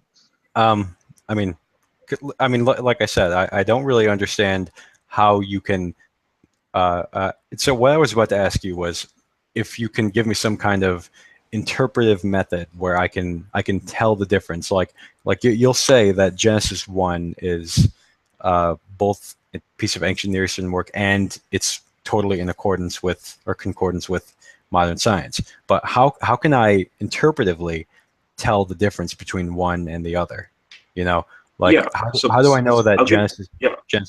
Genesis 1:1 would be A and E, whereas Genesis 1:2 would be modern. All of it is in. All of it. So verse 2, for example, right? So when the earth was unformed, desolate, and the Spirit of God hovers with the waters and so on. If we had an ancient Near Eastern lens on, the phrase tohu wabohu, the unformed, desolate, the Spirit hovering with the waters are deep, dark, the Tehom, the chaotic waters. Notice we're not thinking of the planet in the Hadean state, 4.5 billion years ago, cooling down, where the whole surface is then covered with water, and then life starts in the oceans. We're not thinking that. What we are thinking, using the same text, same verse, we are thinking of the chaos monster that God's taming in this primitive, like primordial state. Okay. The chaotic waters, and that's what we would be thinking. Okay, so you see context. literary devices and you say ancient Near East, right? Right. Because that's how literally they used to think. They would be seeing that as the Leviathan monster God is taming, and which is the oceans, the waters. Mm-hmm. And out of that, God says, "Let there be light." But then, okay, I put that into like on the shelf, but I don't ignore it. I just put that there. Yeah. And I look at the same text, and I'm like, oh, look at the remarkable coincidence that the same words can be understood to mean, well, the Earth did start off in a Hadean state. It did cool down to a water state.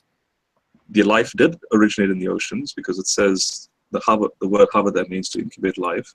And light did pierce through the thick cloud atmosphere after the life transformed the atmosphere, a few million years later. Mm-hmm. And then you have tectonic plates arising after that. Like, yeah, so that's where I'm coming from. There's this, you can read the text simultaneously as both an ancient Near Eastern cosmologist as well as a modern scientist. Okay, let's suppose I grant that, though. Would that entail that? Okay, so the whole argument is, look at the Bible; it's unique among all the other ancient books, right? Basically, like in the Bible, you actually will find modern cosmology. That's where we came from, right? Yes, I'm making that argument that if that's the case, how did the ancients know about this to such an extent? Yeah. Because only Genesis is unique, and therefore does this prove God? Yeah. Okay. So I wonder if, so in the beginning of the debate, we had a working definition of what God is, and we agreed God would be all the omnis. But you also pointed out the possibility of God could just be lowercase g God, with like an entity who exists beyond this world. So I wonder, how would we know that it wouldn't merely be an entity that exists beyond this world, a lowercase g God, who's much smarter than us, who was there at the beginning, or some kind of knowledge of the beginning of the universe that we don't, who guided the writing of this book? Right, that's a good question, and I think this lowercase g God, even though he or she or it can, make, say, probabilistic like predictions of what the species could evolve into, what knowledge base they can have, and so on. Mm-hmm. At the same time, we're talking about a vast, like, at minimum 5,000 years or 6,000 years of human history happening, like total happening in the midst of how history, developed and so on, that I don't think a creature within space-time could, and I believe these lower G gods are somewhat confined to, laws in some sense. Wait, why though? Because to be completely transcendent would mean it would have to be a theistic like being, like, in this case, the omnis. So God couldn't create a lowercase g God who was beyond the physical. Outside time? No. Yeah. Because to be outside time means to be in that category of omniscience and all that. In the category of omniscience, because he's outside time? No. Yeah. Robert, you're about to say something stupid. Let me save you. No. So, Luke, I'm muting you. I want to let Robert keep going. No. What I'm trying to tell you, what Robert's trying to say. What he's trying to say is that it's impossible for God to create something outside of time, because the very moment that he decides to create something, he immediately creates time. Like the act of creation is itself a That's the whole notion of what Augustine said. Yeah. Yeah. Mm-hmm. That has nothing to do with omniscience, though. So don't do that. But Yeah, it does. It's an intrinsic attribute. Okay. Well, even so, even if they can't be outside of time, they could still be very powerful beings who have some knowledge that we don't have and would impress us. But you already what's the word? You conceded Job 15 that the holy ones of the divine council cannot be trusted and they have finite knowledge. I didn't concede that. I used it as an argument against you. It was an internal critique where I was accepting a position for the sake of the sake of the argument. So then, are you then denying you're going against that again? No. I'm not going against what I said. I just told you. It was an internal critique where I was accepting your position for the sake of the argument. I was using it to argue against you. Okay. So, and by the way, I'm not saying Where's the rationality of having a creature make predictions about the future and they do come to pass? Where's the rationality? Predictions about the future, like what? What do you mean? You know, something that was written down 6,000 years ago happens exactly the way it does. Like what? Say Genesis 3:15. Which is the head of the serpent will be crushed. okay. That I think that could be interpreted several different ways. And you're just talking about the death of the Messiah, right? Right. Is that what you're talking about? Yeah. And obviously I'm including this with the whole concordist approach, but I'm just giving an example that you have all these claims in the Bible, in the Old Testament, and you're telling me that a creature inspired this with a certain predictive accuracy that did indeed come true. I mean, if you're talking about things like that, the serpent will have his head crushed. Like that could be interpreted spiritually. It could be fulfilled spiritually. You know, I don't know if, and also it would also come with the conclusion that this actually happened. That Christ was the Messiah. That he did die, and that the serpent's head was crushed. Mm-hmm. So for you to make that argument assumes your entire view. I know. I'm just trying to rationalize your position on not having an eternal God or being involved with this inspiration. Mm-hmm. I think there's a better argument you can make against this position, okay. And that's just to say that you don't need an omniscient being to make these types of predictions. That's exactly what I said. That's exactly what. But what I'm saying is that you need to have, like, the idea is that there's not some qualitative difference between the predictive power of God and the predictive power of a creature. So think about it, for example, we as human beings, we have some predictive power. We can, in some degree, predict the future. Sometimes that gets, sometimes it's really wrong. But, you know, chaos theory. Yeah. Right. But the point, what I'm getting at is that we can predict certain things, even big scale things, you know, just by natural understanding of how the world works. You can see that there are some people that accurately predicted certain economic developments because they understand how markets work. So if we have that, then we can extrapolate and say that clearly, if we humans have some predictive power, we can imagine something with higher predictive power than that. And you can have a higher predictor than that, and a higher and higher and higher. And you can sort of, the limit would be omniscience because that's qualitatively different. But you can have something with such high predictive power that it has the ability to make the predictions that are in the Bible. But what you're presupposing, Robert, is that the predictions that are in the Bible can only be predicted by something that is qualitatively different from any other type of being. And I think that that's an incredibly strong position that I'm not sure that you can really warrant that. Now, I see what you're saying. Wait, like that I can't defend, or would you agree that it's? I don't think that the data in the Bible, the predictive data in the Bible, is strong enough that it must be explained by an omniscient being. I think it can be explained by some being with very, very high levels of understanding.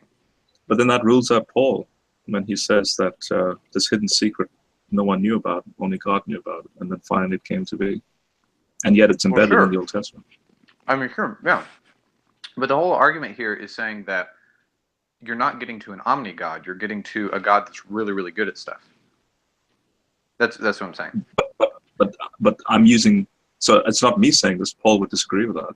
General, you have to remember, you're arguing, like I'm arguing as an atheist here. So I would just say, yeah, Paul was wrong. Yeah, all that does is tell you what Paul believed. Yeah. But that doesn't actually say anything. That's an assertion, though. You're asserting Paul's wrong, but you haven't actually showcased. No, you are appealing to Paul as an authority, and I'm saying maybe Paul. Yeah, I know. I am. No, okay. No, that's not what I'm saying.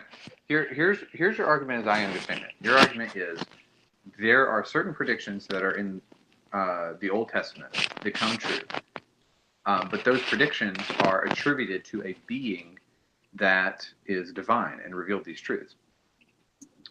these types of predictions can only be explained if that being has all knowledge, if that being is omniscient. But what I'm saying is, no, those predictions aren't strong enough to do that. You could actually have a lower being, something that's not an omnigod, that could know those things. So it could, in fact, actually, like the way I would put this very blasphemously would be to say that Yahweh is not an omnigod. He's a being of some kind, but and presumably if he was revealed in the Bible, even if we accept everything in the Bible, we can only infer that he is.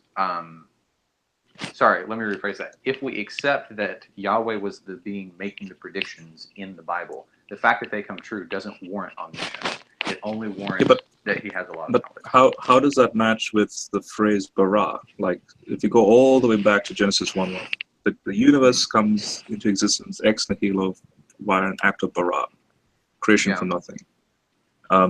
A finite being, so a non-omni being, can create out of nothing this vast universe. And no. That's a separate argument, though. No, we wouldn't be saying that there's a non-omni being who is actually Yahweh. We'd be saying that non-omni being guided the inspiration of the Bible and kind of invented the story of the ex nihilo bara creation out of nothing. Oh, I see. Okay. Yeah. No, but is that if you were to say that, if you were to say what we see in the Bible can be understood as a non-omni being making this stuff, that would then presuppose that you've exhausted the entire biblical text to then make that the point, and hence put like a probability to it that, look, here's a probability that all these things could be fulfilled, and also what's mentioned, the probability of them even thinking, like Genesis 1, thinking accurate science. And you're suggesting a non-omni being can do that. No. I think you might be inspiration. I think you might be reversing the burden of proof again. So the burden of proof wouldn't be on us to do that. We're just saying that your argument doesn't warrant your conclusion, and then we're pointing out another possibility. But we don't have to prove that other possibility. We're just saying it is a possibility. I don't think it's a possibility, though. Okay, but so that would be a burden of proof that you have. Yeah, the burden of proof is that none of these other non-omni beings in history did such a thing. The other religions, or the other gods of the other religions, they didn't do anything close to what we see in the Old Testament. And the predictions are made. That goes to support your claim that the Bible is a unique book. Right. It's unique in the sense that, it's unique in the sense that it's the only one in ancient history where a non-omni being guided the inspiration. But you're asserting that there's a non-omni being. I'm not asserting that. I'm saying that's a possibility. It's not a possibility, though. You need to establish that a non-omni being can do something like what we see in the Bible. No, you don't. All I'm saying is that there's nothing internally incoherent about this idea of a non-omni being doing that. And if you can point out something that's incoherent about it, then you're free to. Because what happens is this non-omni being has to know literally down to the quantum scale of superpositions and the wave function and so on. Like, you're suggesting that this non-omni being can make accurate predictions of, in this case, quantum phenomena, which no creature can do. Only an omni being can predict something. I like the way Zach put it, or the way Luke put it. We can imagine somebody who can make predictions that we can't even fathom about, like the economic climate, or even someone like me. Seeing somebody make predictions about science, like I can't imagine doing that. And from my perspective, I could say it would take an omni being to do that. But then once you ascend higher on the scale of intelligence, you come to see that you don't need to be an omni being to do that. You just need to be a very, very intelligent being. Even if it's very intelligent, Satan is very intelligent. Exactly. but he wouldn't be able to solve the wave function dilemma that scientists have, and Wait, why not? because all they can do is make a probabilistic calculation of when an electron is at any given moment. Yeah, but maybe Satan is smarter than they are, right? No, he's limited in that by definition he's limited, and he can't limited, calculate. but I mean, supercomputers, you could consider supercomputers and now qubits, the whole notion of quantum computing, to be the next level of closer to omniness. But even then, it's an estimate. It's not an accurate value that you can derive. yeah, but couldn't Satan be smarter than they are? I don't get why he couldn't. Like, you could say It's not about smartness. It's about what he knows at any given moment. What do you mean? So right now, this very second that's gone by, did Satan know exactly the location of where a given electron was at any given atom in this table, in the cells of my body, or Mm-hmm. And why could he appear to me and say, "Hey, Rob, the spin was at this angle, right. It was in this position, it had this frequency and wavelength." Could he give me exact values, or would he go along with me and say, "Yeah, here's the math equation that can only give us a probability. I can give you a better accurate value, but I can't give you the 100% exact value." Yeah, is there something in the Bible that compares to that kind of value? Like where the Bible makes that precise of a prediction? Like an equivalent? Like, you mean prophetically, or what God says? This is the analogy that you're using, where Satan is telling you exactly where the electrons are and what the values are. So, if that's going to be relevant, is there an equivalent somewhere in the Bible? Maybe the mosaic of a dying and rising Messiah figure, the date of his birth. In this case, it would be, say, Daniel 9, or even other peculiar prophecies, in fact, short-term prophecies like Cyrus. So Isaiah writing 200 years prior, and yet there's this person called Cyrus that God utilizes. Yeah, but with Isaiah, that's kind of ambiguous, though, isn't it? Because there are pretty plausible theories that would say that Isaiah, that there are multiple Isaiahs, and that account of Cyrus is written after the event took place. Yeah, but I've read that material, and the consensus is that the Wellhausen hypothesis is dying off. I don't know. I've only Isaiah's a single author. Single author? Hey, I kind of dropped out there. Did y'all were y'all settled on the omni-God thing? We kind of just went around circles. Also, I want to get away from that. Let me try something with you, Robert. I want to try an experiment and see how you answer this. Okay. I don't know, Zach. So I feel kind of blasphemous doing that topic. But this isn't blasphemous. We're just pointing out that Robert doesn't have good arguments. There are good arguments for an omni-God, but this just isn't. Okay. Okay, you're right. No, I don't deal with all this philosophical nonsense. I'm a scientist. It's just this is pettiness. Give me an equation and then let's go from there. Okay, here I'm going to give you an example. I'm going to give you an example, Robert, and you tell me how you do that. Okay, I'm probably pronouncing this wrong, but are you familiar with Nouriel Roubini? Have you ever heard of that name before? I think so. It sounds familiar. Okay, so of very, very, very few economists that in 2006 predicted the housing crisis that eventually caused a major economic here in the U.S. I think called the Great Recession. So here was the New York Times pointed out that Rossini foresaw homeowners defaulting on mortgages, trillions of dollars of mortgage-backed securities unraveling worldwide, and a global financial system shuddering to a halt. And in September of 2006, he warned a skeptical IMF that the United States was likely to face a once-in-a-lifetime housing bust, an oil shock, sharply declining consumer, and ultimately a deep recession. And at the time, that seemed outlandish, but it turned out to be true. Now, the outcome of the single largest economy in the world, and is over a year in advance. Now you think about how big the United States economy is. We have about 350 million people that live here, and most of those are economically active. Think about how many transactions are done during a day.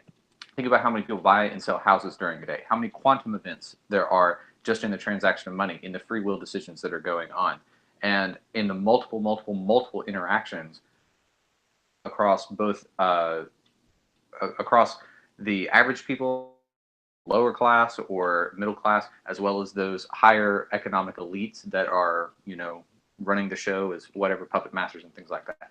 And one man saw this entire system of incalculable number of interactions, and yet predicted this specific predictions that ultimately came true within I think 2 years. I think you're being a bit too optimistic with it being incalculable. Do you know about actuarial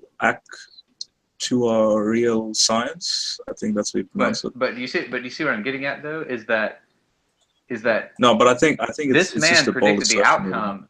He predicted an outcome that was dependent on literally trillions upon trillions of free will decisions.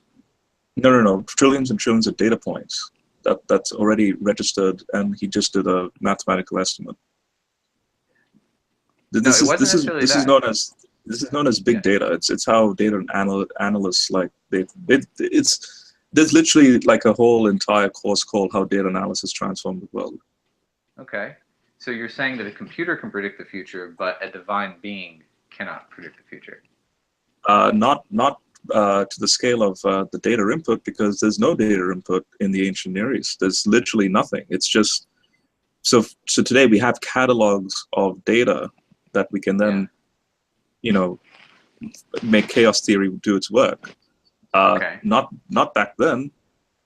Okay, so what you may have here is you may have an argument for an omnipresent God, or something that's close to omnipresent. Because think of a God who's not omniscient, but he is either aware of everything that's going on Earth, or he's able to be present everywhere on Earth, and he's able to process all that data. Then it seems like it would be, you know, cupcakes for him to calculate the future. Right? Does that make sense? Do you understand what I'm saying? Yeah. But again, that non-omni God. Wait, did you just say non-omni God? Yeah, he was he was actually supporting you. Like, he was giving you a way that you could run your argument and make it stronger. Wait, can you repeat that again? Well, okay. So here's what I'm saying is so I asked if we can have human beings like Dr. Rossini who can predict economic outcomes. Your argument, does that make them divine? And your argument was no, because he had the data inputs.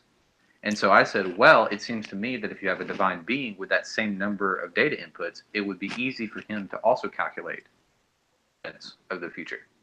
Yeah, but how does this divine being, like, let's just go along with this non-omni God entity. Well, but there's one more step there. And here's where your argument can be strong is then you can say, how does this non-omni being get access? How does he get those data that's points? That's what I was about to ask. I was like, yeah, how are the data inputs coming to this omni being, non-omni being? In what context? Like, so exactly. That's what I'm saying is that now what you don't have an argument for omniscience though. I mean presence. You see what I mean? Sorry, now you don't have a what? You're trying to make this an argument for omniscience, but I'm telling you it's an argument for omnipresence. Well, I take that to be an intrinsic, like, they both overlap. They do, yeah, I agree with you. But what I'm saying is that you don't necessarily have to know everything about everything. That's what omniscience entails. But if you do know everything that's going on... If you're omnipresent, you're omniscient. No, you're not, because... Not necessarily. Open theists would affirm that God is omnipresent. In the sense that God is it's being inconsistent active in every point of space. Because if I'm omnipresent, say within the nucleus of say where the quarks reside, right, in the protons and neutrons, I would know exactly when and where each virtual particle is popping into and out of existence. Yeah. Okay, you know everything about time t, but you don't know everything about time t plus 1 because you don't know where it's going to go next. You only know where it is. But if you're omnipresent outside t itself, and hence the time series, it does manifest t minus 1, t plus 1. Your argument's not strong enough to get you there. You gotta bring in new arguments. No. But I was talking. Yeah, that's do, why I was actually. asking about a theistic, like a transcendent being, and that's not subject to space-time. Okay, I think we've Right. we've But exhausted. here's the problem. Evan. No, hold on. I'm about to nail Robert to the wall on this one. So here's the problem: is that you're Impossible oscillating to do. between a best explanation. You're oscillating explanation between an entailment. All right. So I know this is boring philosophy, but it's the reason your argument's falling apart here.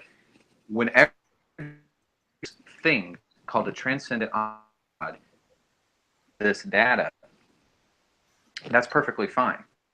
You can say, Wait, you're this breaking up. Can you repeat that again? Sorry. Oh no. There, that should be a whole lot better. Okay. Yeah. You're switching the argument. You're switching between an argument from best explanation and an argument from induction. So the best way to frame this is there's a lot of data in the Bible, and they are best explained by a transcendent omnigod. In other words, if you posit an omnigod, there are no inconsistencies or limited inconsistencies. But you're switching between that type of an argument and an argument which says, because we have this data, it probably is the case that we can infer an God. But there's nothing about the data, see what I mean? Data that entails an omnigod. It only entails attributes. So does that make sense? You're right. No, I would agree with that. Okay. Yeah. So that's what Richard was trying to get you on, was saying that you're on one hand you're trying to say because there are these prophecies and whatnot. Can you do the same inference towards a non-omnigod using that same data? What do you mean? So you just said what I was arguing for is an inference rather than a direct proof. I'm saying that you need an argument from best explanation. You have an independent hypothesis. Okay, so the question. I'm not using philosophical terms, though I understand what you're saying. Yeah. Okay, Zach. His question is, okay, why couldn't you? Here, I'll give you an example. I'll give you a perfect example, Robert. Okay. There's a difference between saying because the planet Uranus has a bizarre, or it has a non-normal or irregular. That's what I'm looking for. Because Uranus has an irregular orbit, we can infer there's another planet out there, namely Neptune. There's a difference between saying that and saying, I'm going to posit that there is a planet called Neptune that is just beyond our telescopes. And given that information, the data we have fits with that hypothesis, namely the irregular thing like that. Those are two different types of arguments, though. Yeah, Zach. So General's question was, why couldn't you do the inference to a non-omnigod using the same argument? Like, wouldn't we run into the same objection just saying you could have a inference to a non-omnigod? Why would the omnigod be a better explanation than the non-omnigod? So this would go really kind of deep into the weeds.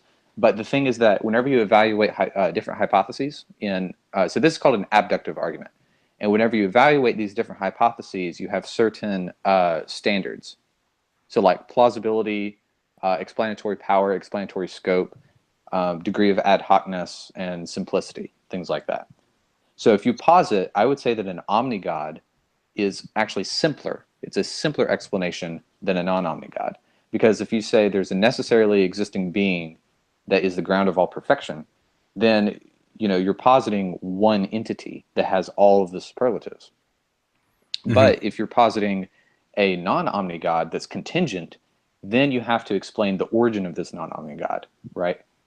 So I would say that it's actually a simpler, even though it's a grander conclusion, it's explanatorily more simple than positing like another one. This is the same reason. Okay, so this is the same reason why monotheism is preferred to polytheism, because you can explain the exact same sets of data positing only one entity as opposed to a pantheon of entities. Does that make sense? So like the one transcendent God of Christianity explains all of the phenomenon that it took the Greeks however many hundreds of deities to explain. Right. This is actually an excellent segue into the final argument that I wanted to run against Robert as an atheist. And Robert, I'm just going to ask you a question. I'm not going to explain everything I mean. I'm just going to ask you and see your response. Why does God exist? And I don't want Luke to answer. I want Robert to answer. Why does he exist? Because he's the I am. You're so mean, Robert or Richard. Wait, because he's the I am. What does that mean? I am in the Hebrew means always. He's always. Okay. Well, that just pushes it back a step. Why is he always? Because he's always. Why? Oh my God. Because he's always.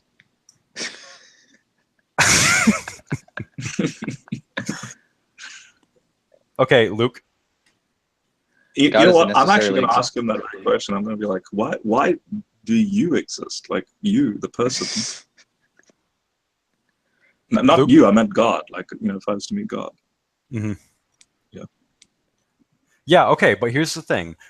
Within philosophy, we have this thing, or this concept known as the principle of sufficient reason, which is to say that everything that exists has an explanation of its existence. Oh my goodness. Okay, listen to me. All you can say is that it's just a circular thing. God exists because he exists, and that's not an explanation. In the same way that we wouldn't accept the universe exists because it exists. That would make God a brute fact. Are you saying that God is just a brute fact? He just exists, and we don't have an explanation for it? Unless okay, so that violates the principle of sufficient reason. And if you accept the principle of sufficient reason, that would mean that God doesn't exist. So how does this principle of sufficient reason deny his existence if I said it's a brute fact? Because the principle entails there are no brute facts. Exactly. That's why. Oh, right. Okay. So wait, can that be applied to mathematics? No. What do you mean? It's a brute fact that if I was to do a derivative a certain way, it will always be that. No. Okay, then define for me brute fact. Oh my goodness. Okay. This is physically painful, Richard. You're so mean. Okay, go ahead. Okay. All this nonsense. General, it's a bunch of philosophy mumbo jumbo. That's what Richard's getting at. Okay. So it's okay. The name for this I bet this is a nonsense argument, like a nonsense question. No. It actually It's a good question. All right. It's he's getting at the nature of modality. So things that exist in different ways. They don't all exist the same way, right? So there's a difference between the way that God exists and the way that like a penguin exists or something like that. And the reason is because and for the most part, everything falls in one of two categories. You either have things that are contingent in some sense, or they're necessary. And things that are necessary. Okay, one second. I've just looked at the definition. It says in contemporary philosophy, a brute fact is a fact that has no explanation. Yeah. Yeah, and if I was to, like it says here, 5 reasons why the universe can't be merely a brute fact. And therefore, yeah, that would actually be a strong argument against the existence of God, because now you don't have any sufficient reasons to believe in God. Right, exactly. So your only recourse, it seems like. So maybe one second. Maybe this is unfortunately a semantical trap, because in science talk we don't use the word brute in the same way. So I see it. Okay, but when I use the word brute, it's like a given. But given in the context of all the evidences that are in the back of my mind, and then I use that word. No. Bad. Well. Okay. So I can see. Okay. I need to literally. unlearn what I've learned, listen to Yoda, and start doing philosophy, and Yes. leave my physics profession and become a William and Craig or something. All right, this is going to tie your brain in a knot, okay? But this is what Richard's getting at. All right, think about some statement. All right, any statement. So I'm trying to think of one. The gravitational constant near Earth is approximately 9.1 meters per second. 9.81 meters per second. Okay, just take that as a fact. Yeah, on the surface, yeah. Yeah, roughly. Yeah, we can approximate it for whatever difference. Okay. Varying heights. Yeah. Why is that true? What makes that true? The Higgs boson. No, that is the wrong answer. I mean, yes, that's true in your mind, but I'm not asking for a physical explanation of the phenomenon. I'm asking what makes it true. Like when I say that we can approximate, the acceleration due to gravity with 9.81 meters per second. Like what about that statement means that it's true? Do you see what I mean? Like how it's not even how do you know that it's true, it's why is it the case that that is true? Because that's what we understand to be, that the Higgs boson has a certain spin and it's certain properties, and okay, and then the it reason that delves it's true, into giving things mass, and then mass bends space-time, and space-time, the bending of space-time is gravity. Yeah, you see, okay, but all right, here, maybe if I put it this way, follow that rabbit trail all the way down if you want. Follow, because you're getting to more physical explanations, more and more physical. Eventually, you're going to get to a point where you just have something where there is no physical explanation. You can't go any further on that. Like, why is it the case? What makes it true that, say, quarks exist or something like that? Right? The answer is not that there's something smaller than a quark that then the being of a quark supervenes on that or something like that. The answer is that there's a state of affairs such that the statement "there are quarks" happens to correspond to reality. Like that's what I'm ultimately getting at. Does that make sense? Probably not. That doesn't really explain much. Okay. Maybe. How, all right, how does that actually here's a better explain one. Actually, why it exists? Here's a better way to do this. What makes it false that Hillary Clinton is not president of the United States? Or sorry, I said that backwards. What makes it false that Hillary Clinton is the president of the United States? Why is that statement? Why is that statement false? Right, because the state of affairs does not correspond to that phrase. Does that make more sense? Okay, but then we would need something other than, say, the quark or something to then make that comparison. Yeah, there is no physical explanation. You can't point to a physical thing. Like you can only point to a state of affairs that makes that statement true or makes a statement false. So wouldn't that ultimately be quote unquote brute? No, because that statement, Hillary Clinton is president of the United States, is made false by the fact that someone else was elected president of the United States. Okay. Now compare that to so the it's universe. explained.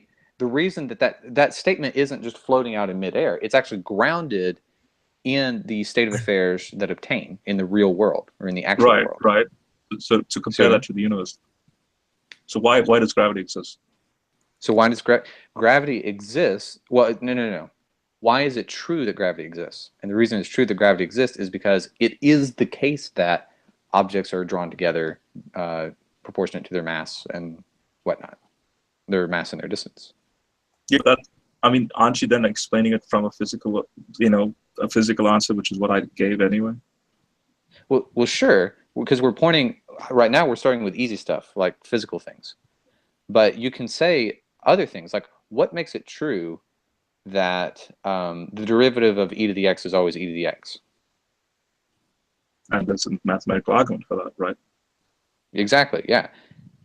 Like there actually is something that's there that's non-physical. That's a non-physical explanation. Does that make sense? Okay.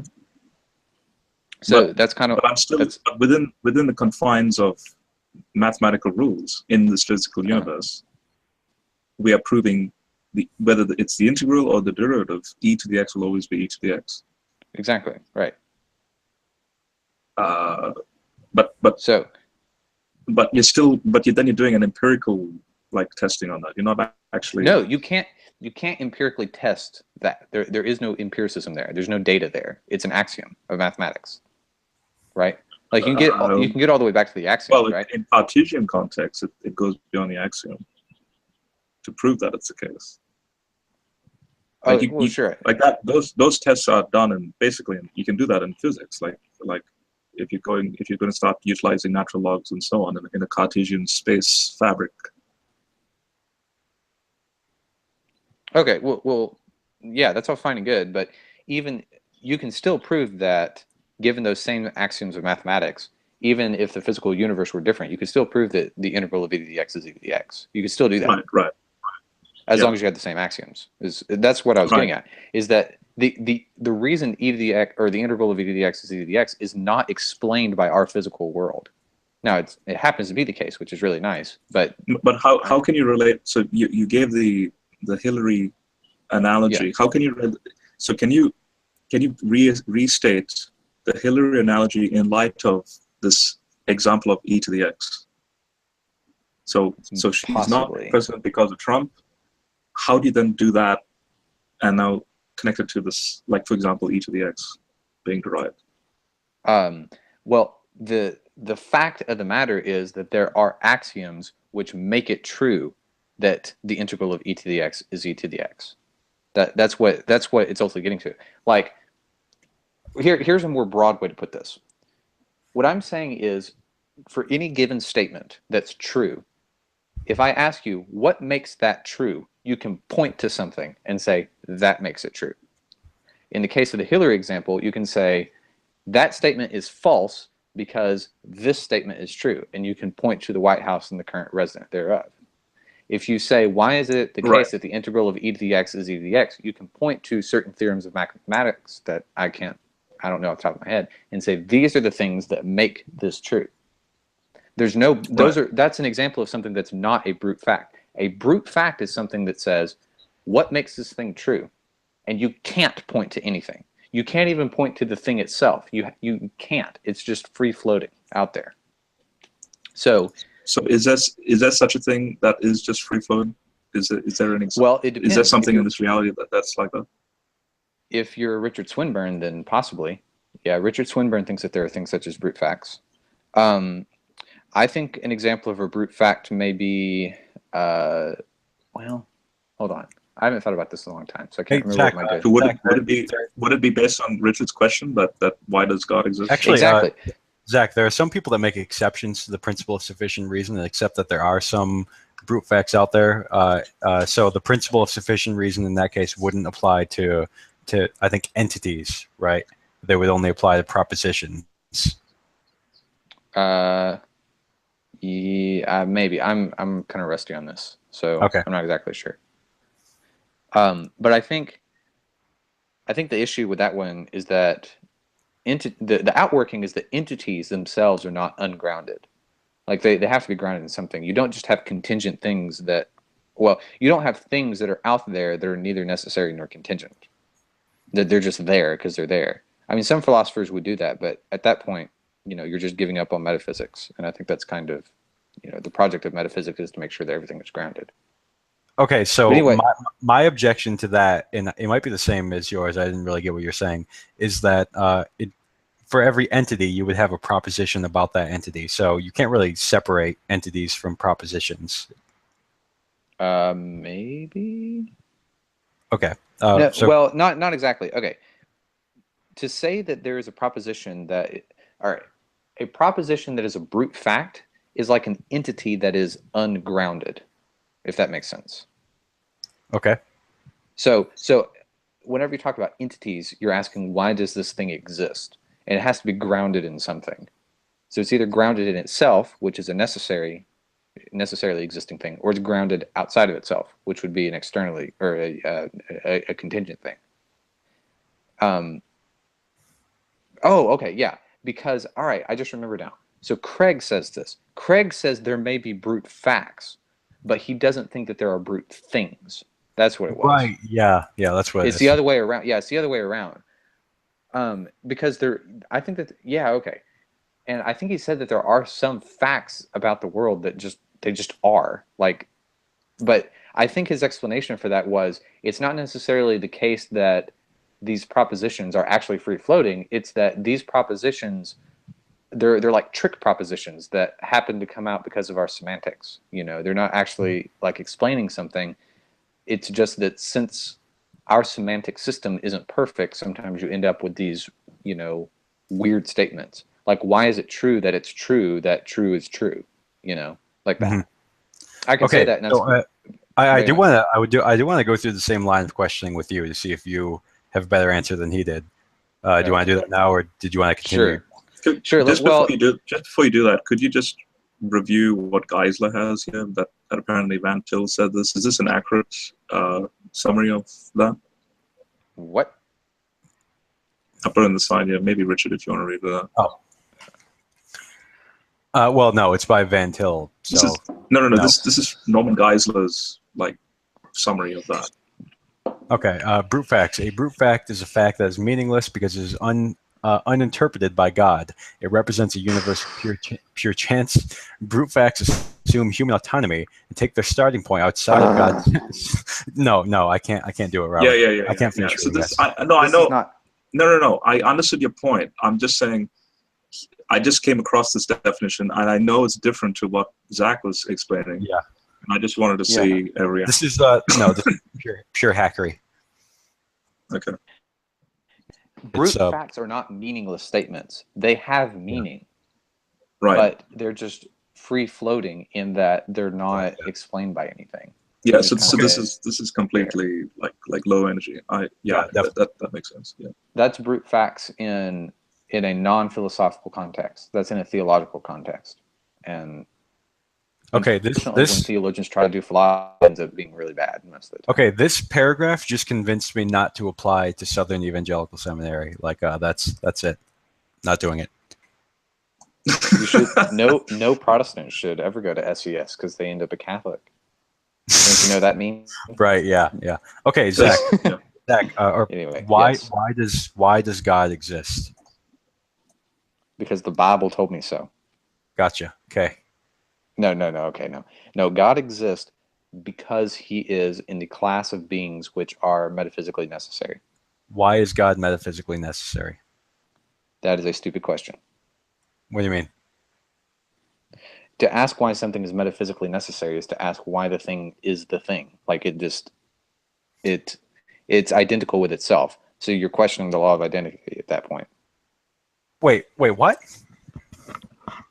Yeah, you're asking why is a thing identical with itself? Mm-hmm.